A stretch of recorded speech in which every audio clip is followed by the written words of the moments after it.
What's going on, you guys? It's your boy Patrick, aka Addicted to Combat, back for another edition of the panel. It is a pay-per-view week, a special Thursday edition of the panel, co-hosted with my guy, the Couch Warrior, aka Mike, and we've got an awesome two guests here that we have not all had together as a group on this channel. We've got Monk, aka the MonkMMAtician from the MMA Engine and MMA MonkMMAtics, and we've got one half of the Lambeau Plays podcast, Tim Troiano, returning again. What's going on, everybody? Hope you guys are having a great week. UFC 289 on deck, a pay-per-view up in Canada featuring the women's bantamweight title on the line. Amanda Nunes returning to defend against surging prospect Irina Aldana. So 11 fights on this slate does make me nervous just because we're not even at weigh-ins yet. We're down to 11 fights. So hopefully everybody behaves themselves on the scales and we keep everything intact. So I'll trade the mic over to my co-host, Couch Warrior. How you doing, buddy? I'm doing good, man. It's been a long day. But no better way to wind down than watch some fights and then break down some fights. So I'm hyped to be here, hyped to talk with Tim and Monk for the first time on a show. So it should be a good one. Unfortunately, the card's not the best, but we'll make it work. Yeah, we will. We'll try to find some good bets, some good props, and talk some DFS stuff too if Monk is so inclined. Monk, how are you doing this week, my friend? Not too bad. Thank you guys so much for having me on. It's rare that I do any guest spots these days, but now that I'm all settled in down here in the South, glad to be starting it off on this show. So really looking forward to hearing your guys' opinions on especially some props this week, because I think that's where we're going to find most of our decent plays for the most part. Yeah, I've got a few chalky money lines and people I'm relying on here, but I'm looking to pick your guys' brains and find some over-unders, some method of victory props. Tim, that's your wheelhouse, man. How are you feeling about this card as a whole? I like this card. There's definitely some spots I'm looking to attack at, and there's some volatile fights I'm going to definitely be staying away from. But, yeah, I think there's definitely some spots that I want to look at and hash out with you guys and see if we can figure out some best bets. Absolutely. I know that there's some people trickling into the chat right now. You guys are awesome. Since I forgot, there is PFL going on right now in Atlanta Thursday night. Get that. Get that. Yeah! You got it. I didn't want to interrupt. Bubba Jenkins? 10 seconds ahead. Already? You put him to sleep, dude. It was like a minute and a half. I'm behind. You're RNC. This dude had no chance. That's a grand, baby. I'm up a grand. 40 seconds. Nice. Oh. Setting the tone nicely for this show. He's not even sweating. Man. I'm sweating more than Bubba Jenkins is right now. He's got the towel out. He pulled the towel out. This ain't my first rodeo, boys. Never wash that towel. That's you need to send that to Tim. He just won $1,000 off of that. It's like Patrick Ewing, the Patrick Ewing Powell and Bebe's kid. Why do you both have towels by your computer? I got a terrible towel for being I'm a big boy and I sweat a lot, so it's hot up in here. What is up, Jenna Marie in the house? First in the chat, the lovely Jenna Marie, the certified gem of MMA Twitter. Very good to see you, my dear. Got Lou Betya in the house saying fire panel, and thank you, Pat, for the best artwork ever conceived. Yeah, I gave him a custom thumbnail for one of his shows this weekend, and I saw it. It's very Lou Betya worthy. Got our guy Rob Lawrence in the house, and this panel is fucking crazy. It certainly is, man. I love having access to some of the best minds in the game, and I'm always surprised when these people answer my DMs and agree to do content. So thank you guys for that. Victor J. De Jesus in the house. It's a handsome panel. I'll be seeing Mr. De Jesus next weekend at Bellator in Chicago. That'll be awesome to go watch the fights with him, meet him for the first time. Ryan Jordan in the house. Not the most stacked pay-per-view, that is true, but we will make the best of it. And yeah, Tim is Tim is all of us right now. Tim is everybody's spirit animal that has money on the line on fights. So let's dive into the first prelim of the night on UFC 289. We have a women's strawweight bout, 115 on the line. Diana Belbita returning against Maria Oliveira. Belbita, somebody who is super inactive, it seems like. I know she had some canceled bouts and some injuries that got in her way, but still a decent talent in the women's 115. Maria Oliveira, also a striker. So which of these women do you think, I'll start with you, Monk, do you think is going to really mix this up, maybe employ some grappling? Who has the edge here on the feet as well? Well, as far as employing grappling, I really don't know, because historically, I'm a stat guy, so a lot of what I'm going to be talking about is stat-based. So obviously, it's not 100% true going forward, but it's just what we've seen so far in the cage. And what we've seen so far in the cage is 80% of their total DraftKings points come from at distance points, meaning anything that's a knockdown or any at distance significant strike. Anything else I consider inside the distance or non-significant strikes. But 80%, regardless of all that, is a gigantic number. They're only like 10, 12% of their points come inside the distance. When they are inside the distance, they spend about 38% of their fight time inside the distance.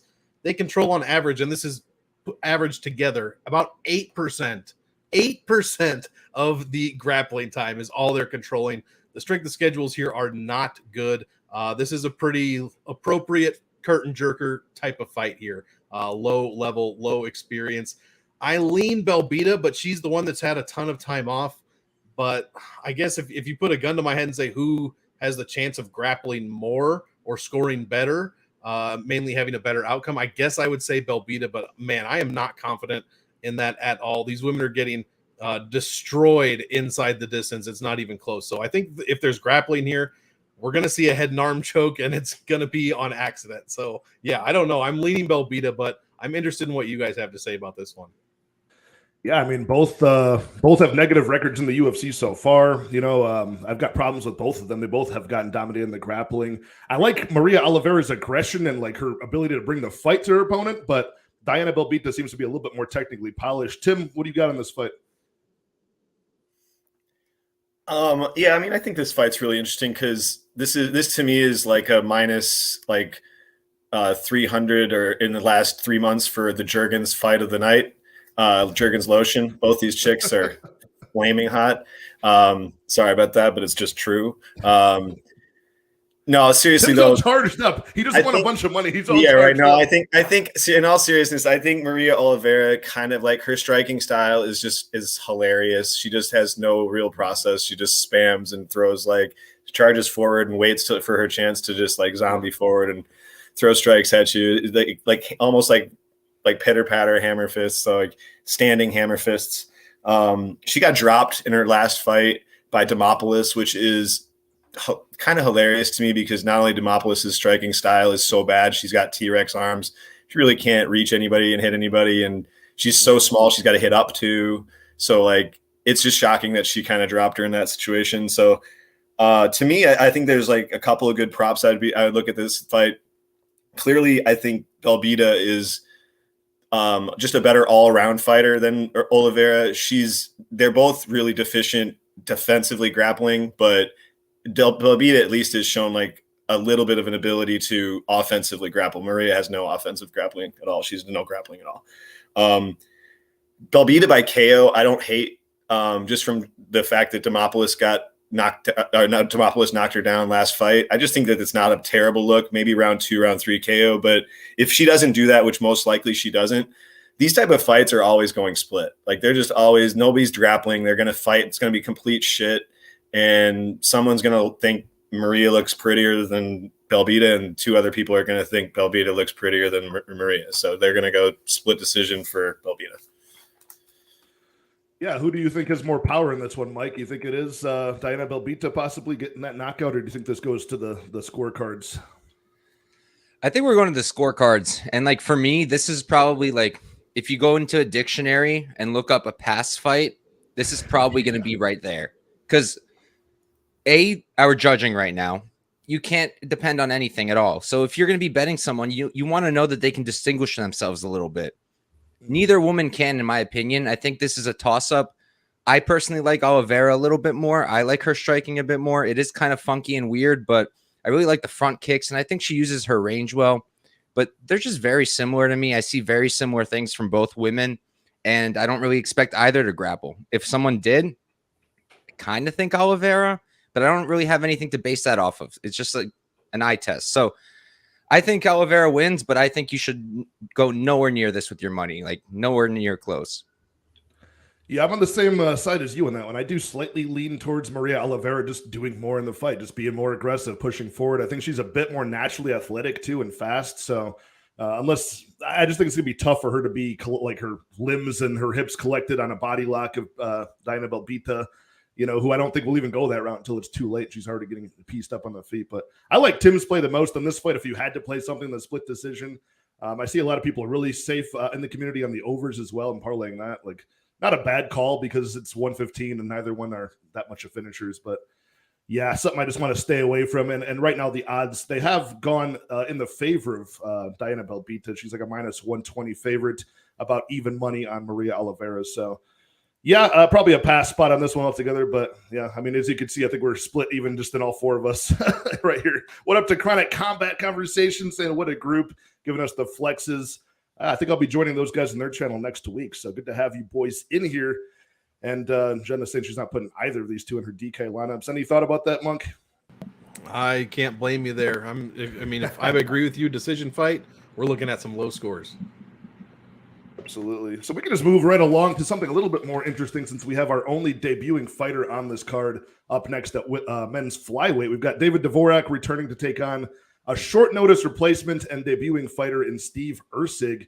Erceg, mostly a submission grappler we've seen from the Australian scene. Supposed to be on the Contender Series at one point. I'm not sure exactly what happened there, but he is now back after collecting one or two more wins on the regionals. And yeah, I'll let you start this one off. We'll go back in reverse order. Mike, how do you feel about this fight? We've got David Dvorak. He was around like minus 275 to 300. He's since come down to about minus 265. And Steven Erceg, we're looking around plus 235, the underdog. Well, Dvorak actually opened up at minus 500. Okay. Went up to minus 4, and then it's been moving the other way the whole time. I woke up that morning, and I saw the line, and I saw Erceg at plus 385. And I said, okay, done deal. I put a third of a unit. I wanted to do more, but I got greedy and thought maybe the price would keep going. It didn't. So then I added a plus 320 to make it a half unit total stake. Look, I think Dvorak is the rightful favorite. I think this is a very close matchup. They both have really similar styles. And because of that, I have to favor the guy who's been fighting in the UFC against much, much, much higher level of competition. That said, though, I would never trust Dvorak at that price. He doesn't have good striking.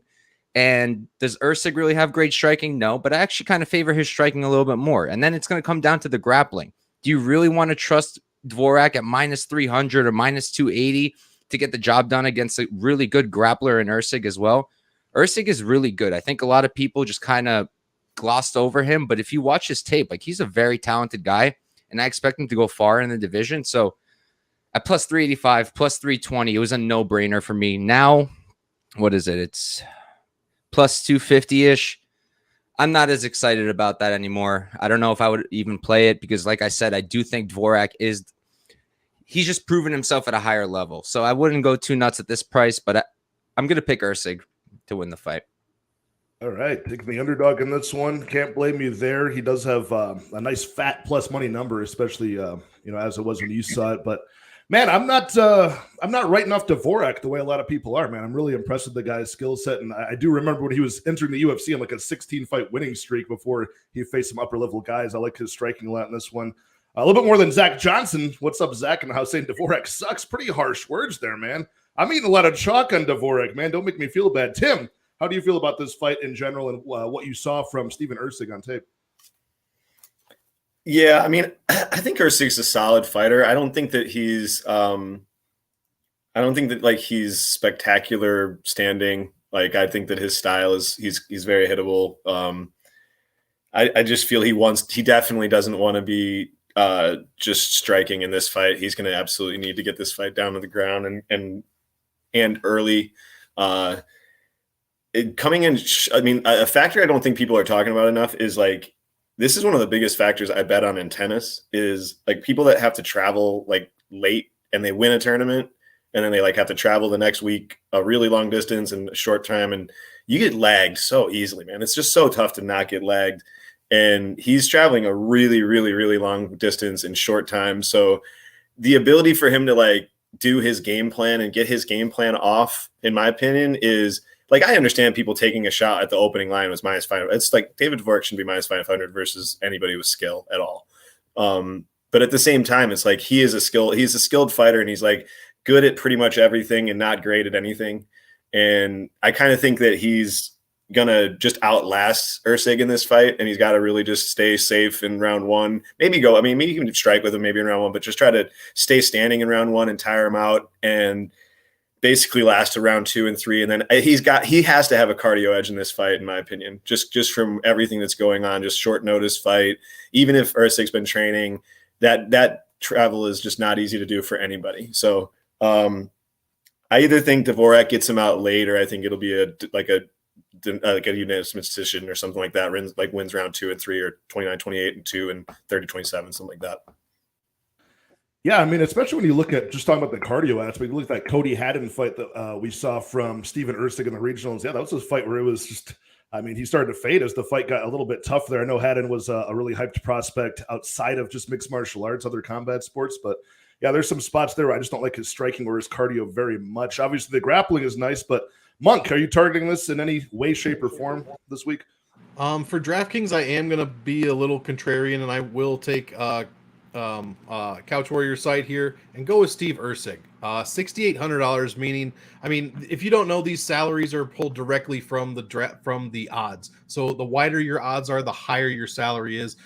In this case, Dvorak is $9,400. He's the second highest salaried fighter to Amanda Nunes out of anybody on the entire slate, meaning he needs to score a shitload of points to pay off that extremely high salary in DraftKings. And unfortunately, he's not a guy that does that historically. He scored okay against one of the worst fighters in the division. Juan Camilo Ronderos was probably blasted out of his mind at the time, and he missed weight in that fight, so that was a catchweight fight. In his 3-round flyweight fights, Jordan Espinoza, 57 points. If you don't know, that is extremely, extremely low, and these points translate to basically volume overall. So in that Espinoza fight, he landed 68 strikes. He had basically zero control time. And in the Bruno Silva fight, which is a decent win, Bruno Silva's looked all right since then, didn't do much better than that. 67 strikes, got taken down 3 times, controlled just 8% of the fight. So in his wins, he's strictly standing up the entire time for the most part and getting out-controlled, except for the Espinoza fight. There was no control time in that fight. But he has lost, the guy he's lost to, Kopp and Nicolau, are pretty decent fighters at flyweight, in my opinion. And they're just kind of out striking him for the most part, out pointing him everywhere. He did actually land 2 takedowns on Manel Kopp. That was an extremely close fight. But even if he won, he would have scored 52 points, which, again, extremely low volume. So I can't roster David Dvorak this week, which automatically defaults me to Steve Erceg. If David Dvorak is the second highest salaried fighter, by default, Erceg is the second lowest salaried fighter. So I will look to get a bit contrarian with that play, but I mean, David Dvorak should win here. He's the UFC vet, but I just don't trust him. And I think it was Mike that said you couldn't possibly pay up for him. Those same words apply for DraftKings. You cannot possibly pay up $9,400 for David Dvorak this week. Yeah, that's a big portion of the salary wasted on something like that. That might not pan out. You get 50,000 total, 50,000 salary. Yeah. You have to divide between 6 players. And 9,400 is asking quite a bit. Right. Yeah, I like David Dvorak a lot, man. Maybe I've got a romanticized view from his pre-UFC tape and just his first few bouts in the UFC. But now he's faced a lot of technical counter strikers like Manel Kape, super advanced striker, very powerful. Somebody that Dvorak is always going to be a little bit lesser volume against, like a fighter like that. Mateusz Nicolau, very similar, I would say, in his approach, but I just think the striking is just a night and day difference. And I actually ate the chalk, -275, just to win 1 unit on David Dvorak. I thought that price would go up. I was kind of like where CouchWarrior was expecting the odds to go a certain way. So did I. I thought it would be more like -300 at this point. Short notice replacement, debuting guy, a guy who's been with limited competition in Steve Erceg. And I just think David Dvorak, this is a good spot. There's actually a lot of fights like this archetype on the board that we'll pick and choose and talk about coming up, where there's like one kind of low volume, like really technical sniper of a striker taking on somebody who might do more to win the decision or the fight inside the distance. So this is one spot I'm pretty sold on David Dvorak, but I've always had much of a higher opinion of his striking, but we'll see. Maybe I'm wrong. Maybe we get Steve Erceg to climb up the division pretty quickly. We know how volatile flyweight is. Got to shout out my boy Cody, Blood Money MMA Bets in the house. Another guy I'll be sitting next to at Bellator next week, and we're going to do like a Bellator stream as well, at least going over the main card probably next Wednesday or Thursday with Blood Money and my guy Johnny K Picks as well. What's up, Nandalal in the house? Always a good supporter. Good to see you, buddy. But we can move right along, keep on going up this thing. I think we're at this is a very fun fight too. kind of a new versus old matchup at featherweight. Blake Bilder, the undefeated newcomer to the UFC, making a second walk to the cage, taking on Canada's own Kyle Nelson, who's been in the league for some time but had limited success in the UFC so far. So I wonder even how much of the hometown crowd in Canada is even going to be on Kyle Nelson's side here. I think a lot of people, new fans, are into Blake Bilder. He had a good performance last time against Shane Young. He seems to have a good personality and just a fun fight style as well, even though he's not the youngest featherweight going. Both these guys, oddly enough, are both 32. So Kyle Nelson currently 1 win, 4 losses, 1 draw in his UFC endeavor so far. So, man, Monk, we'll just go right back in reverse order again. What do you think about this fight as a whole, man? I'm pretty sold on Blake Bilder, who's currently sitting around minus 240 as a favorite, plus 205 for Kyle Nelson. Is this really as simple as like Kyle Nelson gets the finish early or he goes on to lose the fight? Man, I really think it could be. I was trying to find a way to fade Bilder because I think, beating Shane Young it's not nothing, but it's not like the greatest victory in the world either. And then to come off of that, and that victory for whatever it is, but to come off of that and now be minus 240, or in my case, $9,000 salary, like the third or fourth highest guy on the card, seems a little bit wide to me, especially going to go up against a UFC veteran and Kyle Nelson. Like you said, 6 UFC fights. I don't care if he's won 0 of them, which is almost true actually. But 6 fights, almost an hour, 60 minutes in the cage. That's not nothing. I don't care what your record is for the most part. This is the highest level of fighting, and that is definitely not nothing. That said, I am siding with Blake Bilder here. Kyle Nelson has a decent strength of schedule, and he's lost, Billy Quarantillo. Looked okay against Jai Herbert. That was a decent fight. I mean, the draw against Doo Ho Choi was unfortunate, but man, I can't back Kyle Nelson here. I don't think against Blake Bilder. The nail in the coffin is in his past 5 fights, he's won 3-1, I think, or no, sorry, in the UFC 1-4-1. I think 3 of those fights he's been finished. 3 of those losses, 3 of the 4 losses, he's been finished. So I can't back somebody with a 75% finish loss rate going against a guy that looked as decent as Blake Bilder did. So I'm going with the alliterative Blake Bilder here at 9K. I will have some of him rostered. I'm interested to see in how you guys are going to be playing this, because obviously, I mean, nobody's probably going to be laying the minus 240 a ton anyways on Blake Bilder here. Yeah, it's a lot to ask for a newcomer at that money line. When you consider how Kyle Nelson has looked, I mean, it kind of makes sense, but still, somebody new like that, I'm not usually crazy about laying that kind of a money line on. But as far as the props go, Tim, I've got, a lot of fights where there's evidence of Kyle Nelson fading as the fight goes on. We just saw a fight with Blake Bilder where he showed that he was willing to pour it on when he needed to in round 3. Are we thinking late round props here for Blake Bilder?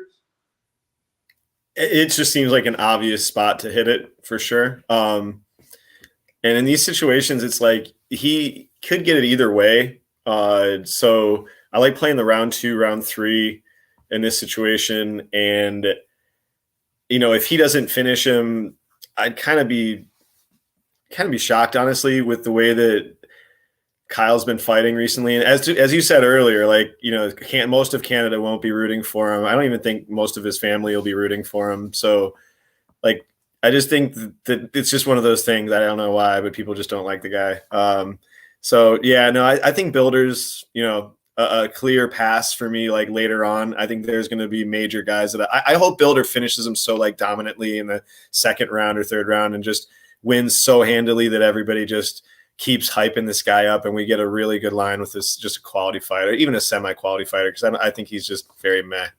So, I feel like round 2, round 3, and then if I had to guess, I honestly think it would be more of a sub, but I'll just look at the lines. Whatever's wider, I'll probably just do round 2, round 3, and then sprinkle the wider line just for shits and giggles. Yeah, because Blake Bilder, he's not like a knockout guy. He's usually like a grinding guy with his striking is coming along. It's definitely developing. It looks a little bit more comfortable these days, but he wants to get the fight down to the mat and do work there. Kyle Nelson's not a bum on the mat, but I think as he gets tired, every time you get punched, every time you gasp for, you start mouth breathing, your BJJ belt goes less and less in rank as that goes on in round 3. So I could see that happening late. You have any numbers on that? Like round 2, round 3, what you'd expect or what you've seen? They're horrible. I have them up. They're really bad. Yeah, they're real bad. What did you see? It's like such an obvious thing that they're kind of. What are the best lines that you've seen if you got that?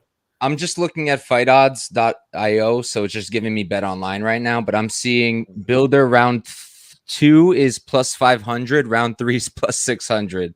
And then the sub prop isn't much better. Round 2 sub plus 800, round 3 sub plus 1,000. It can't really do much. Yeah, like I'm seeing round 2 Builders sub for Blake Bilder plus 7. 650. Yeah. They've done this. They've done this in a bunch of the fights recently. They've made him like just horrible. Like, and they just know a lot of these situations that they've been giving like 10 to 1 in round 3, and they've just been getting crashed. They're learning. Yep. Yeah. Mike, what's your feeling on this fight in general? You riding with the underdog in this bout? I'm not, but I'll echo Tim in that I think that Bilder's meh at best. I don't really think he's very good, and I'm gonna be waiting to fade him. One thing that interested me, our guy CT, actually, a member of the community, very active. He hit me up. He's like, what do you think of Kyle Nelson, the spread, the plus 3.5? And my gut reaction was no, because I think Bilder probably submits him. But at the same time, if he doesn't, I feel like that probably hits. Because if you look at Bilder, right, the Buenafuente fight for me sticks out like a sore thumb. Either he doesn't have great takedown defense or he's too happy to go to his back. And then he can get stuck there against a guy like Buenafuente. Got stuck for an entire round. And then in round 2, the same thing happened until he threw up a triangle and submitted him. Gaming it out, I kind of think the same thing happens here. I think Nelson's going to land some takedowns. And then in a later round, 2-3, going to get hit with like a triangle. That's going to be my official prediction. Triangle from Bilder. But I don't want to put my money on this. I really don't. I think that Bilder should win. Should he be minus 240? Probably not. Kyle Nelson, not spectacular, but he's at least been fighting at the UFC level, fighting guys better than Shane Young. And he's not horrible. He's not terrible. He's a pretty decent fighter. He does have pretty good wrestling. The striking's all right. And it's not like Bilder is some kind of amazing striker. I know he's a Golden Gloves guy, but just on the tape, I'm not seeing much that I love. So I think Bilder wins. I think he wins by sub. I'm probably going to stay off it completely. Maybe contemplate that spread a little bit more. But because I think a sub happens, it's kind of stupid to play the spread. So I'm going to pass probably. Hey, Patrick, I was thinking also, I think this is a better spot to live bet Bilder than to bet him like pre. Sure. Like he just wait for a moment. You're going to wait for either a takedown or Kyle's best round's going to clear. He's front loaded for sure. And his best round's going to be round 1. He might even like connect and have like a good shot or a moment in round 1. And then if that happens, the line will come down always. And then like I'm going to be waiting for that. So if I get anything like around minus 150 or like evens, I'm going to hammer that spot. Yeah, I'm with you on that. You get rid of the dangerous part of that and jump on the number. And I like what you said most, Tim, about looking to the future. Like you're hoping that this will set up a bet against Blake Bilder in the future. Like you want him to maybe steamroll through Kyle Nelson here, at some point down the stretch of the fight. And then they face him against somebody with, good MMA experience. Maybe not the sexiest of prospect in the UFC's featherweight division, but somebody capable of beating Blake Bilder. And we're hoping we get like either a dog number or something really slight favor on them. I like doing that, logging that down for the future, taking the note of like, okay, when's the fight to fade Blake Bilder as he gets more hype in the division? So, yeah, I'm on the Bilder side. I think it's just for all the reasons we talked about. I just think he's going to want this more as this fight goes down the stretch. I think he'll do more. And aside from a few moments that Kyle Nelson wins, I think Bilder's going to do the better work. So, yeah, pretty good here. We can move on to a fight that, I mean, I don't know. Are people split on this fight at bantamweight going down the stretch here? Canada's own Eamon Zahabi returning to take on Aoriqileng. I know Zahabi's not a lot of people seem not to like this guy from analysis I've been able to watch this week. Aoriqileng, a guy that, he started pretty impressively in the UFC, taking on Jeff Molina, and they both scored so many strikes in that slobber knocker of a fight in his debut, and since moving up a weight class. I'm a little bit higher on this. Is kind of like Dvorak for me. I'm a little bit higher on Zahabi than a lot of people are. I'll start this one off by saying this is like that archetype of fight where Aoriqileng's going to be going forward, doing more, swinging wildly and putting up far more volume than Zahabi. But Zahabi does have really clean counter striking, moving backwards off of his back foot. And I do think this could be like one of those Draco Rodriguez spots where he could probably not put him out, but at least land big defining moments based off of his counter striking ability. Sometimes he does wait too long and he could just lose the fight outright that way and get, clearly outpointed. But I think the Ricky Turcios fight that Zahabi just had was partially because of Ricky Turcios, but partially because of Eamon Zahabi, just being able to really threaten him with a lot of feints and fakes and just his slick movement. There was no way for Ricky to get in range without getting hit clean. So I am on the Zahabi side here. You know, I know money has actually gone in on his side a bit. He was a plus money underdog. Now he's a slight favorite. We're looking at like minus 110 a piece or minus 115 for Zahabi. I'm not betting on Zahabi. Don't get me wrong. Like, I'm not going to put my money behind a guy that's like this. I don't think he has that kind of power, but I think he's the more explosive guy to win either a knockout or a submission, whether the fight goes that way. But I think over time, if he waits too long, obviously he could get outpointed by Aoriqileng. But I'm on Zahabi on this one, man. I've got a higher opinion. Monk, what do you think about this fight in total? I would assume from a DraftKings perspective, Zahabi might not be the guy, right? That's exactly right. And that's the big reason at the beginning of the week I was on the opposite take of you. But as the week's gone on, I'm siding now on your side. I think Zahabi is the side, meaning I'm going to be fading this fight overall for DraftKings. Zahabi's not a great scorer at all. He has the David Dvorak syndrome, wherein he did fight a terrible fighter, Draco Rodriguez, at catch weight after Draco missed weight. Did score 103 points, a fantastic score. We're throwing that out because we're focused on 3-round bantamweight fights, which is what this fight is. That's the Tercios fight, and that's the Vieta fight. And in both of those fights, he didn't even score 60 points. Again, extremely low volume. I'll break it down like this, give you some actual stats.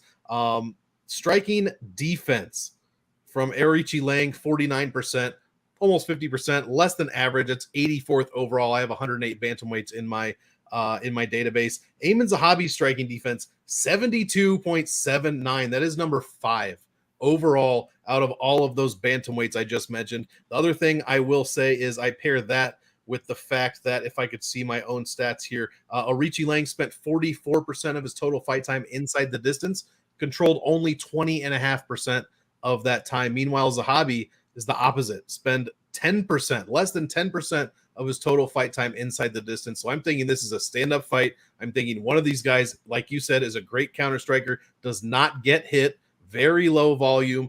We're not going to see much action.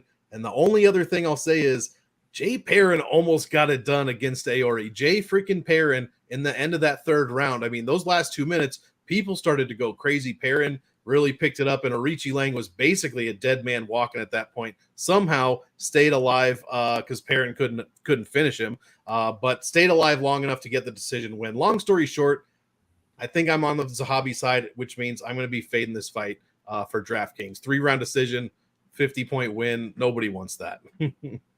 Yeah, I mean, I went into the tape study, like, when I looked at the two names, Aoriqileng, Ayman Zahabi, I'm like, a guy who pushes the pace, does way more in Aoriqileng. He's the, a slight favorite at that point, almost the even money. I'm like, oh, let me look at the tape and the analysis and find reasons to put money behind this guy. And I came out the other side, which I hated because I was just like you, Monk. I'm like, well, this is a pass. I can't do this. Tim, any spots here? Maybe the overs. Both guys very tough. Both guys, hard to finish overall. Is that a route that you would lean for this fight, or is there something else you like? Yeah, I have 2 spots that are completely opposite on my mind that I think that could be, one's kind of sneaky and one's kind of obvious to me. I mean, can I swear on this show? I've already said, I said fuck. Absolutely. Yeah. I've already crushed the fucking some. I apologize. It's already been like rated X by me here. So Zahabi just does fuck all, man. He just, like, that's the problem, is that he just does. Oh, whoa, easy. Whoa. And I just, that's my problem with him. But I don't think that, it's like Tercios gave him the kind of the same fight where it's like he's just spammed like a million shots at him and then he's just stays away and counter punches. So he gave him the perfect fight. And I think like you guys are saying, if you're on his side, I think it's Aoriqileng's going to do the same thing. He's not going to give him space. He's not going to give him time. He's going to absolutely try to angle him off and cut him off and basically bring the fight to him. So to me, I don't know. I lean, obviously the obvious one to me is like the end split. And if you like either side, the end split is plus 400, which is, I would just expecting like plus 350 in this with the overprice and the fight to go decision and the props on decision for both the fighters. So I kind of think like end split is good as like an obvious play, but I think that like a really sneaky play is Zahabi by sub is like 12-1. Like that's fucking stupid to me. Like, I don't get that. Like, I'm not saying that he grapples a lot because he doesn't, but like he might, and he definitely has the path. And like, if Aoriqileng just comes in and absolutely goes into the pocket and goes wild, dude, just drop a level and try and take him down. Like, this guy is clearly deficient in the grappling end. He gives up his back getting up, trying to get up quick all the time. Like, there's no way that it should be 12-1. It should be like 7 or 8-1 because just of the deficiencies on one side. And if Zahabi actually is intelligent and looks at tape on this guy, he'll see that he gives his back up when he gets up. He tries to get up too quick. He gives up his back. And if you can get him in you can easily take his back. And at least, like, I wouldn't be shocked at all if Zahabi wins one round with like a body lock and he has his back. Like, I would not be shocked at all. And maybe he locks in a sub at that point. So I think 12-1 is pretty crazy on that.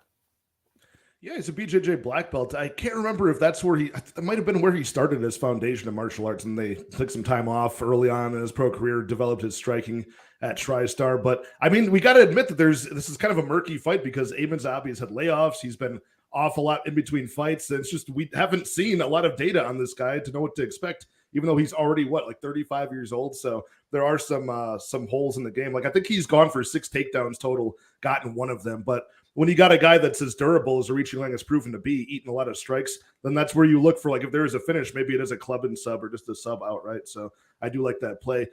Couch, what do you got for us, man? How do you like this fight? I like Aoriqileng. That's the side I'm on. I played him at -107. I was glad the line came down because I didn't really want to play him where he opened up. Don't hate it. For me, it's the output. He's younger. He definitely is going to land the more impactful shots. And his kryptonite has been grappling. And I understand Zahabi could, but he doesn't historically do it. And when he is doing it, he's not really getting the takedown. So I'm not overly concerned of like a grapple fuck fest here. Sorry for cursing. Not sorry. Apparently, there's like a 15-minute thing. Like, if you curse within the first 15 minutes, you I think it's like 30 seconds. Is it? I thought it was like 15 minutes. Either way, we're. I had Lou bet you wasted for 3 hours. I was pretty close with 30 seconds with Bubba, to be honest. Lou bet you has a hard time making it 30 seconds. I tell you. Yeah, I had Lou bet you wasted on here last week for 3 hours, and it was. I don't think I'm gonna be monetized the rest of my YouTube career on this channel. I might as well fucking start over. But yeah, I think that Aoriqileng is gonna either win a decision just via volume and damage, or get a late finish. For some reason, gaming it out, I just don't really see Zahabi getting knocked out here, so I think it's probably a decision. But at -107, you don't really have to get fancy. If you like Aoriqileng, just play the money line. That's what I'm doing. And yeah, I like him here. Yeah, I didn't get my pick. I agree. I agree with Mike. I agree with Couch on that one. I think it's definitely if I had to gun ahead on a side, I would be on Aoriqileng just because of just Zahabi just not doing enough. Like, I just feel like the bigger moments and the minutes are probably coming from him. I do think that his path clears grappling. I do agree with Couch too that I don't think that it's going to be easy. But I don't think that he might not even do it. He might not even. I wouldn't be shocked if he doesn't even shoot a takedown. So yeah, he just doesn't do enough. Yeah, we're split. I think Monk and I ended up being on Zahabi somehow. We both are very unhappy with it, so I'll be rooting for your bet there, Mike, on Aoriqileng for sure. I like the guy a little bit more as well. He's got a brighter future with the division. How can you not like Aoriqileng, man? He goes for it. You know, he's got his problems, but he goes for it. The Mongolian murderer? I mean, dude, that's an amazing nickname. Oh, I missed your nickname. I think you did that today, didn't you, Monk? He won. Oh my God. Best nickname on the card.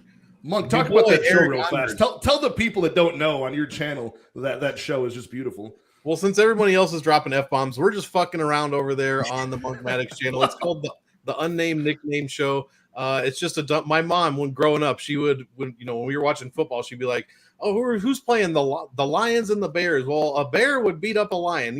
Everybody's mom or whoever, everybody has an aunt that does that. That's kind of the idea for the show. I just look at nicknames. We're just messing around, having fun, chatting shit. And basically, it's the one show a week where I don't have to look at a spreadsheet. So nice. I'm all over it. It's a lot of fun, though. You guys should definitely check it out. We do it on Thursdays, usually at 10 p.m., but I think I'm going to do it earlier from now on. Also, not to, go against this show, but then it just works out. You can watch that. Perfect lead in to Patrick and Couch Warrior here.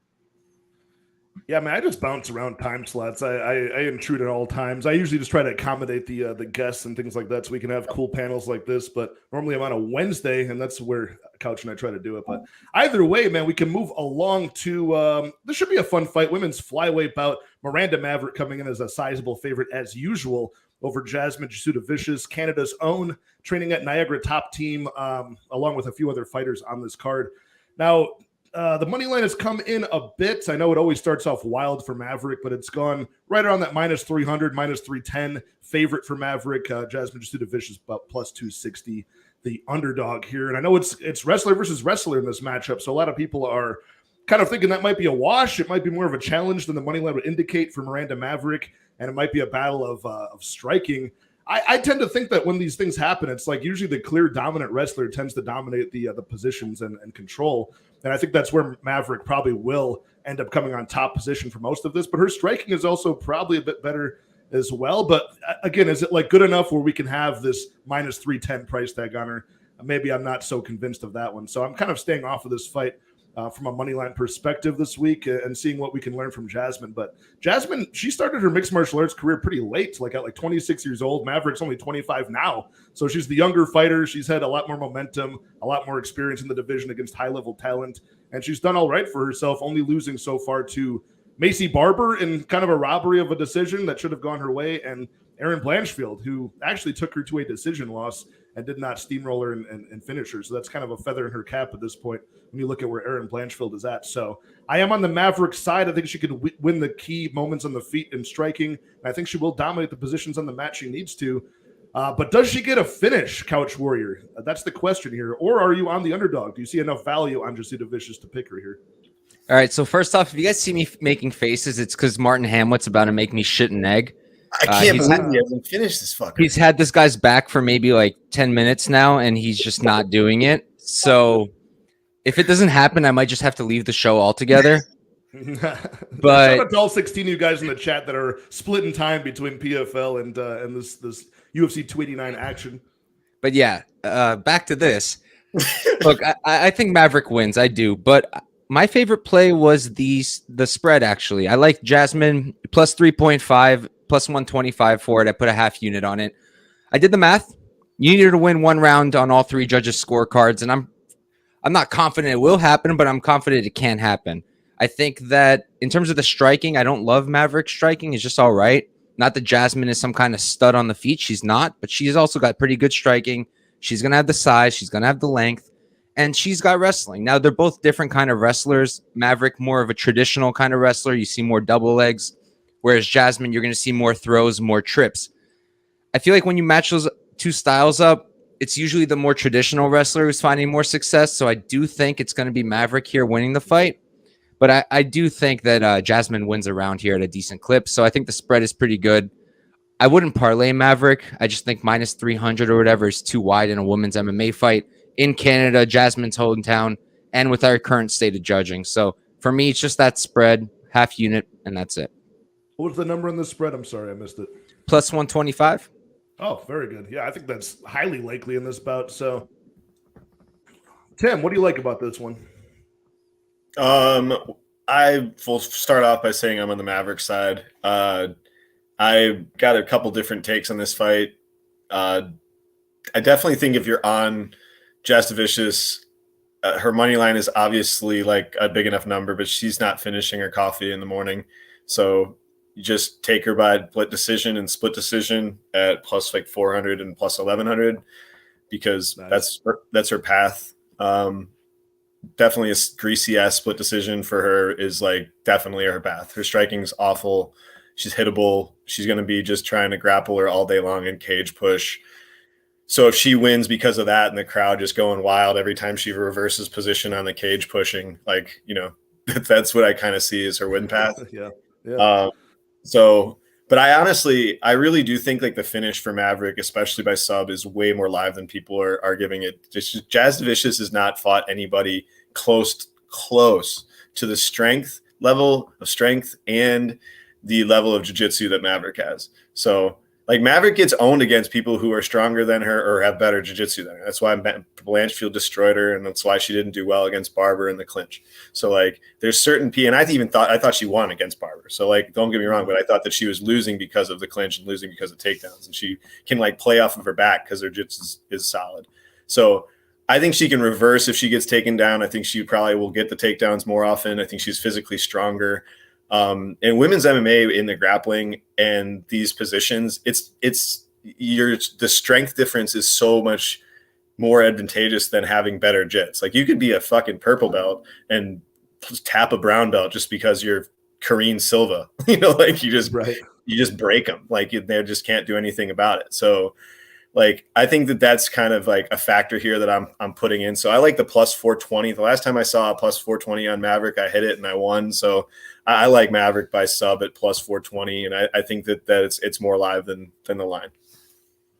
Yeah, I think she's got that. I mean, obviously the youth, the cardio upside. I know Daz is in the house show at Daz saying she's so strong. Does she gas with all that muscle? I mean, she hasn't really before. She's looked pretty good even in later rounds, still getting takedowns and things like that. If she can not be the smaller woman getting bullied around like that Macy Barber fight, I know is back and forth. And her striking, I think, has looked a little bit like it's good enough, but it's not. It's a challenge for her to get in range as a southpaw striker against like Shayna Young, Sabina Mazo, some of these longer, 5'7", 5'8" women, whereas Maverick's like a short, like 5'2", 5'3", if that. So it's always tough, man, when you've got her at a size advantage. You're losing these physical advantages that Tim's talking about, and you're still a minus 600, minus 700. It's hard to look like that much of a favorite here. Monk, what do you like about this fight? Is Miranda Maverick one of these like stars on the DFS side of things, or how does she perform? She actually kind of is, to be honest. I'm focused more these days on what I'm calling like overall pacing, which is the amount of points you score per minute. And I focus on pacing overall inside the distance and then at distance. Maverick is looking fantastic, even at distance with those short arms and she's always giving up a height advantage. 2.44 points a minute, allowing just 1.66. I mean, that directly translates to volume, basically overall at distance. Inside the distance, she's working over her opponents by almost a full point per minute. She scores very well, 110 per win. And if you were looking at the chart I'm looking at, that's good for number 5 out of every fighter on the entire card. So pretty decent volume. Really, it's the amount of finishes that she has. She's scoring, you get bonus points for finishing fights. She's averaging 55 bonus points per fight. 3 of her 4 wins over 100 points. And I mean, her grappling numbers are just fantastic. I mean, she spends, 52% of her total fight time fighting inside the distance, and she controls 52% of that fight time, has one of the best strength of schedules on the entire card. And that comes from, the Blanchfields, the Barbers, etc. I love this fight for DraftKings, even the Jasudavicius side, because she's so cheap that if she does happen to win that split that Tim was talking about, she's going to make the optimal lineup, even if she scores like 70 points. So I do feel like the lack of height for Maverick could benefit her in this fight because she's going to be harder. I think it was maybe Couch that said that Jasudavicius prefers head or not head and arm throw specifically, but throws instead of traditional wrestling. And I think that's going to come in handy for Maverick here, especially. So Jasudavicius, I can just see her getting backed up against the cage. She's going to have less height to work with Maverick. That means less leverage if you've ever taken a physics class. And that means the judo not quite as effective if you know what you're doing defensively. So I love Maverick here, but I will hedge for DraftKings and play both sides of this fight in case we do get that split decision. All right, I like it. I'm on the same side. I think we all are on the same side of that one, and we do think it might be competitive too. So that'll cash that one judge, that one Canadian judge who's got the bet on Jasudavicius. Hopefully, they'll all give at least one round to Jasmine there for Mike. What do you guys think about this? Is an interesting one. Not to open up a can of worms here, but I saw Miranda Maverick was tagged from those We Want Picks guys. Tagging both the fighters that they were. And I see people all up in arms about like tagging fighters. I'm not like for it or anything, but I just think the sport's growing so much that don't you think it's on the side of the fighter to like not respond to these things at a certain point? Like, I don't know, who's your favorite sports ball player? Do you see like fucking Jay Cutler getting tagged in something from a YouTube account with like 10K subscribers and say like, fuck that guy. I'm gonna prove him wrong. Like, isn't it kind of on the side of the fighters at this point to start just ignoring these things and acting a little bit more like the star that they are? What do you guys feel about that? Anybody got an opinion on the disrespect of tagging a fighter in your prediction? I mean, I'll speak to. We're going to talk about someone later on in the card. I agree with you. I think it's on the fighters. Probably to the next ignore fight. it. I think the next fight. I think. Yeah, I think it's on the fighters to ignore it. And when it's my turn, I'll go off. But At least she's dealing with them. Right? In terms of being the person tagging the fighters, would I personally do it? No, because I'm not trying to burn bridges. Right. But if you don't care about that, I think it's smart. I was just talking to someone about it today. The best way to get interactions on your account or on your content isn't to make people happy. It's to piss them the fuck off, because that's when they just keep coming back and interacting with it more and more. So on the side of the people who did it, I know exactly who you're talking about.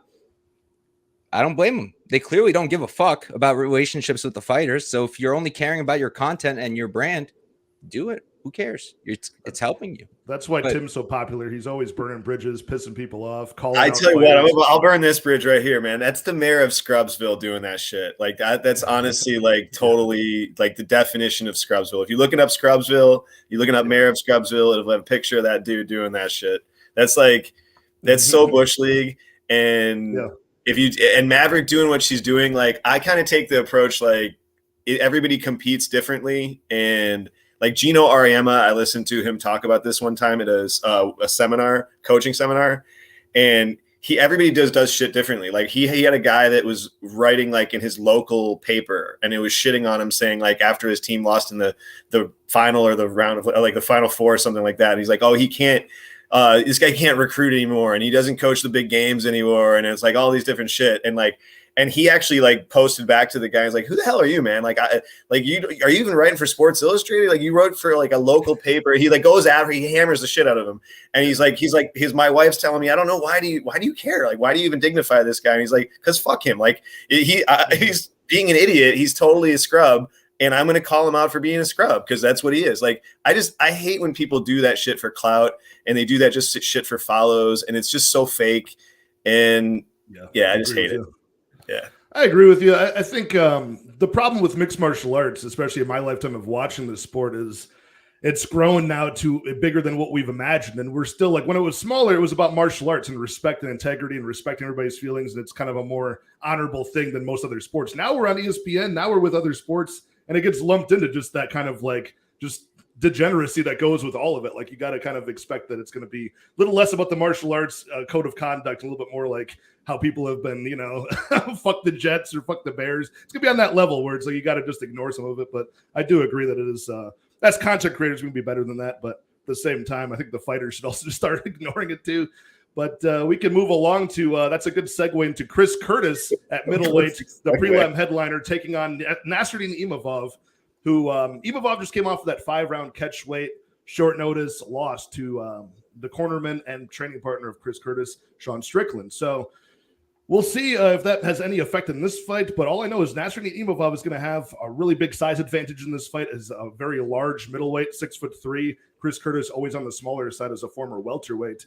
He's going to have a youth advantage. He's going to play the counter striker and probably just stay at range with those long weapons. And I do like Imavov in this fight. Now we have to get into kind of like we talked about with Blake Bilder and Kyle Nelson, not as pronounced, but Imavov is a guy who's been known to sort of be more of an explosive moment winner, a guy who tends to maybe slow down, as we saw in the Joaquin Buckley fight, who's, kind of like Chris Curtis, a smaller statured power puncher that he wanted to stay at range against. Can Chris Curtis pull off another underdog spot here with a knockout in round 2 or round 3? Monk, what do you like about this fight in total here, and who do you pick to win? I'm mostly looking forward to Sunday morning when we see how much Chris Curtis is going to be whining and crying all over Twitter. To be honest, I really don't have anything against the guy, but man, there are better ways to do certain things. As far as the fight goes, I'm a DraftKings guy. I'm fading this fight. I think it's exactly what you said. Curtis, obviously more of a counter striker. Even though he's giving up 5 inches of height, they do have the same reach, which I think is worth noting. Imavov, not really high volume at all. He did land 123 strikes, significant strikes on Sean Strickland. That was a 25-minute fight though. But before that, the most strikes he's landed was against Phil Hawes, majority decision, 57. I guess I should say most in the last 5. 51 against Buckley, 42. So we're in this 40 to 50 strike per 15-minute range for the most part. And that really does not translate well to DraftKings, to be quite honest. Chris Curtis fighting style, same exact thing. Does not really translate that well to DraftKings. And he scores 0 takedown points per minute, basically 0 control time points per minute. I'm feeling like this one's going to be all stand up, all on the feet. I think it goes to decision more often than not. And for that reason, I will be looking to fade it. I'll have a little bit more Chris Curtis, I guess, just because he's cheaper. That's really the only reason. Other than that, though, I think I'm siding with Imavov, to be honest, as the pick. But really, I think we're pretty much a coin flip at this point. I'm really interested to see if one of you guys can sway me one way or the other, because I see this as kind of a 50-50 fight, to be honest, and I'm leaning maybe a bit Imavov. And as far as Jenna's talking about, she's mad she missed that unnamed nickname show. She's got to watch the replay. What do you think about the Russian sniper Imavov taking on the action man? Chris Curtis? Had that? Did they just put that on Tapology? I feel like he was a nickname guy for a while. I could be wrong. I think he said that for a while, man. It sounds like it sounds like a Sly Stallone movie from the 80s. Yeah, exactly. Exactly. I bet it sounds cooler in Russian than it does in English. Just Russian sniper. It just sounds like a generic movie you might find on some low-level streaming site these days. Like if Hulu puts out a movie, the Russian sniper would probably be it. You know what I'm saying? Yeah, absolutely. Tim, who do you like in this fight, man? Do we see a finish either way? I know Chris Curtis seems to maybe be the one that would be more likely to get that finish. He's very durable himself. Yeah, I see the durability on him. I think he's extremely tough to finish, extremely tough to get on the ground and grapple. Chris Curtis is really small for this division. I think he shouldn't be in this division, to be honest, but he had success early, and so he's stuck here. I think if he loses this fight, he might go back down to 170. I just think Imavov, if he's smart, he'll take the Jack Hermanson route and just stay at range, kick him, frustrate him, run around, and just jab him and not give him a chance to ever counter, not give him a chance to give him his body punches, not come into a phone booth with him at all.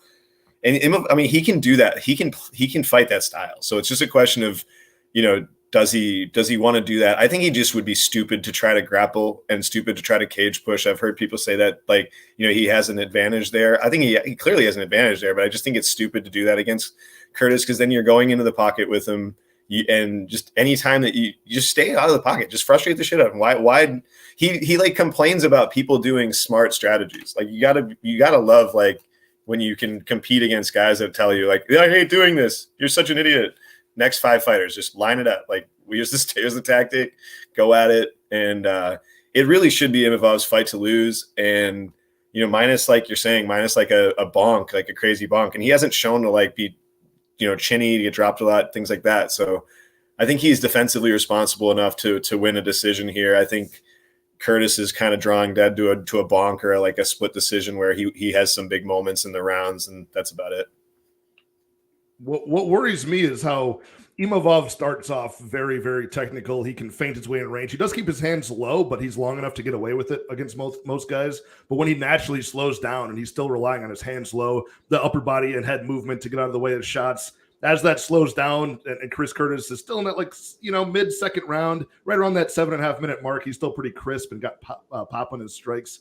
Could he find something? Could he find the chin of Nasruddin Imavov? Mike, how do you feel being blocked by the action man, Chris Curtis? Dude, yourself, I've been itching to start speaking. All right, so before I get into the narrative and all the fun stuff, you've been a bad boy, Mike. You've been talking too much shit about the action man on Twitter. Dude, I'll get to it. But before I get there, just a breakdown. I've been on. Do you think he was mad that you graduated law school? Do you think that maybe is why?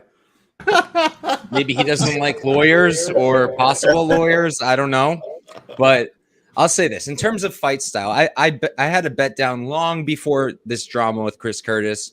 I have 2.6 units down on Imavov at -122 and -128, 1.3 each. I think that it's just a perfect stylistic matchup for him. Low output from Chris Curtis, counter puncher. I hate betting on guys like that. I don't bet on Derek Lewis. I don't bet on Tyson Nam, and I'm not going to be betting on Chris Curtis anytime soon. And now I do want to address the cardio. I hear so much about this cardio, this terrible cardio of Imavov. I'm not really getting it. I understand he slowed down the Buckley fight. Maybe people are looking at the Strickland fight, not realizing it was 5 rounds. But what do Buckley and Strickland both do that Chris Curtis does not? They lead exchanges. They initiate exchanges. They use output. something called output Chris Curtis. Now he's going to double block me. Now, in terms of narrative, Tim already touched on it. I mean, the guy, he's just so emotional, and the frustration shows in fights. And against a guy who's not going to really let him hit him, who's going to be moving probably more than Jack Hermanson, we might just see Chris Curtis have a breakdown right in the middle of the octagon. And we were talking about this earlier, spending time on social media. Man, I have been nothing but a Chris Curtis fan since the day he knocked out Phil Hawes right in front of my eyes live. I've said nothing but kind things about him. Action man, let's go. I make one damn bet on Imavov, and I post it on my Twitter. And then I'm on Twitter, and people are saying they're blocked by him because they posted a bet. And I'm like, there's no way. Lo and behold, I'm blocked. So what does that tell me? Is this guy following me? No. Am I popping up on his Twitter? No, I'm not. I'm not that big. He's searching his damn name or his opponent's name, and he's blocking people who bet against him. Dude, get in the fucking gym. Get in the gym. What are you doing? It makes no fucking sense at all. Why? Like, I had no words. I have no words that he's actually going and doing this. Like, I already thought you're going to lose. Now I think you're going to lose double time. Maybe I'll look like an idiot. He's going to get that knockout. He's going to go on his social media tour. And I'm going to be like, okay, I lost 2.6 units. I'll live. He loses. We're all going to have to mute him on Twitter because it's just never going to end. So on top of him being low output, on top of him looking just for counters, he's also extremely emotional. I can't put my money anywhere near him. Give me Imavov. I like it. I like what you said about him not leading exchanges the way that the opponents against Imavov in his last few fights have. I think that's big here because Curtis, what did he do? He covers up with that high guard, waits for you to finish teeing off on him, and then he'll look for the big strike. But Imavov has all of those like really diverse combinations, like a nice lead uppercut, the nice long looping hooks that go right around and through that guard of somebody like that with Chris Curtis. So Chris Curtis, man, he's got to work the body. He's got to, further lower the hands of Imavov, tire him out, and maybe find that one big knockout strike. But other than that, I think Imavov should be pretty good to cruise to a decision here pretty comfortably. So Chris Curtis, he's a good therapist. I also have a bet on him at minus 150. And yeah, get in the words of Brady, Chris Curtis get some help. And sign the contract to fight Lou Betya. Sign the contract to fight Lou Betya, Chris. Oh my God. Lou Betya's calling him out week after week. Oh man. Yeah, I mean, that would be fun. They could do that. Like, I could help Lou bulk up to get to like 170. They meet right in the middle at welterweight. That'd be fun. All right, we enter the main card at long last. We have a very compelling middleweight bout here between Marc-Andre Barriault, Canada's own, taking on Eric Anders, who's been in the league for a long time, having mixed results. Eric Anders, southpaw striker. We all know the deal. Everybody's going to talk about the athleticism of this former football player, Eric Anders, but really he's just a clinch bully, a big power striker.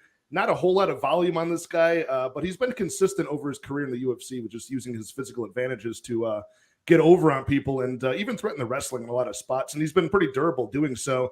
Marc-Andre Barriault, a guy who's going to lead the exchanges, move forward, use his toughness that he's shown in most fights, except for the Chidi one, to just kind of power forward and push the issue, put up more points on the board. And he also likes the clinch exchanges, kind of the dirty boxing side of things, getting the clinch strikes going. Not a crazy finisher for either guy here, but Marc-Andre is a guy who tries to break people who do have like worse cardio than him and can't keep up. I think this goes to decision most of the time, to be honest with you. I think I could see the overs hitting in this one.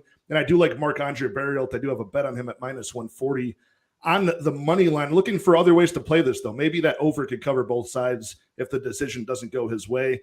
Monk, what do you think about the cardio of Marc-Andre Barriault? I know there's a lot of debate on whether this guy, does he just push through fatigue? Is that how he's got good cardio? Is he a guy that's just faced a lot of gas bags in his past?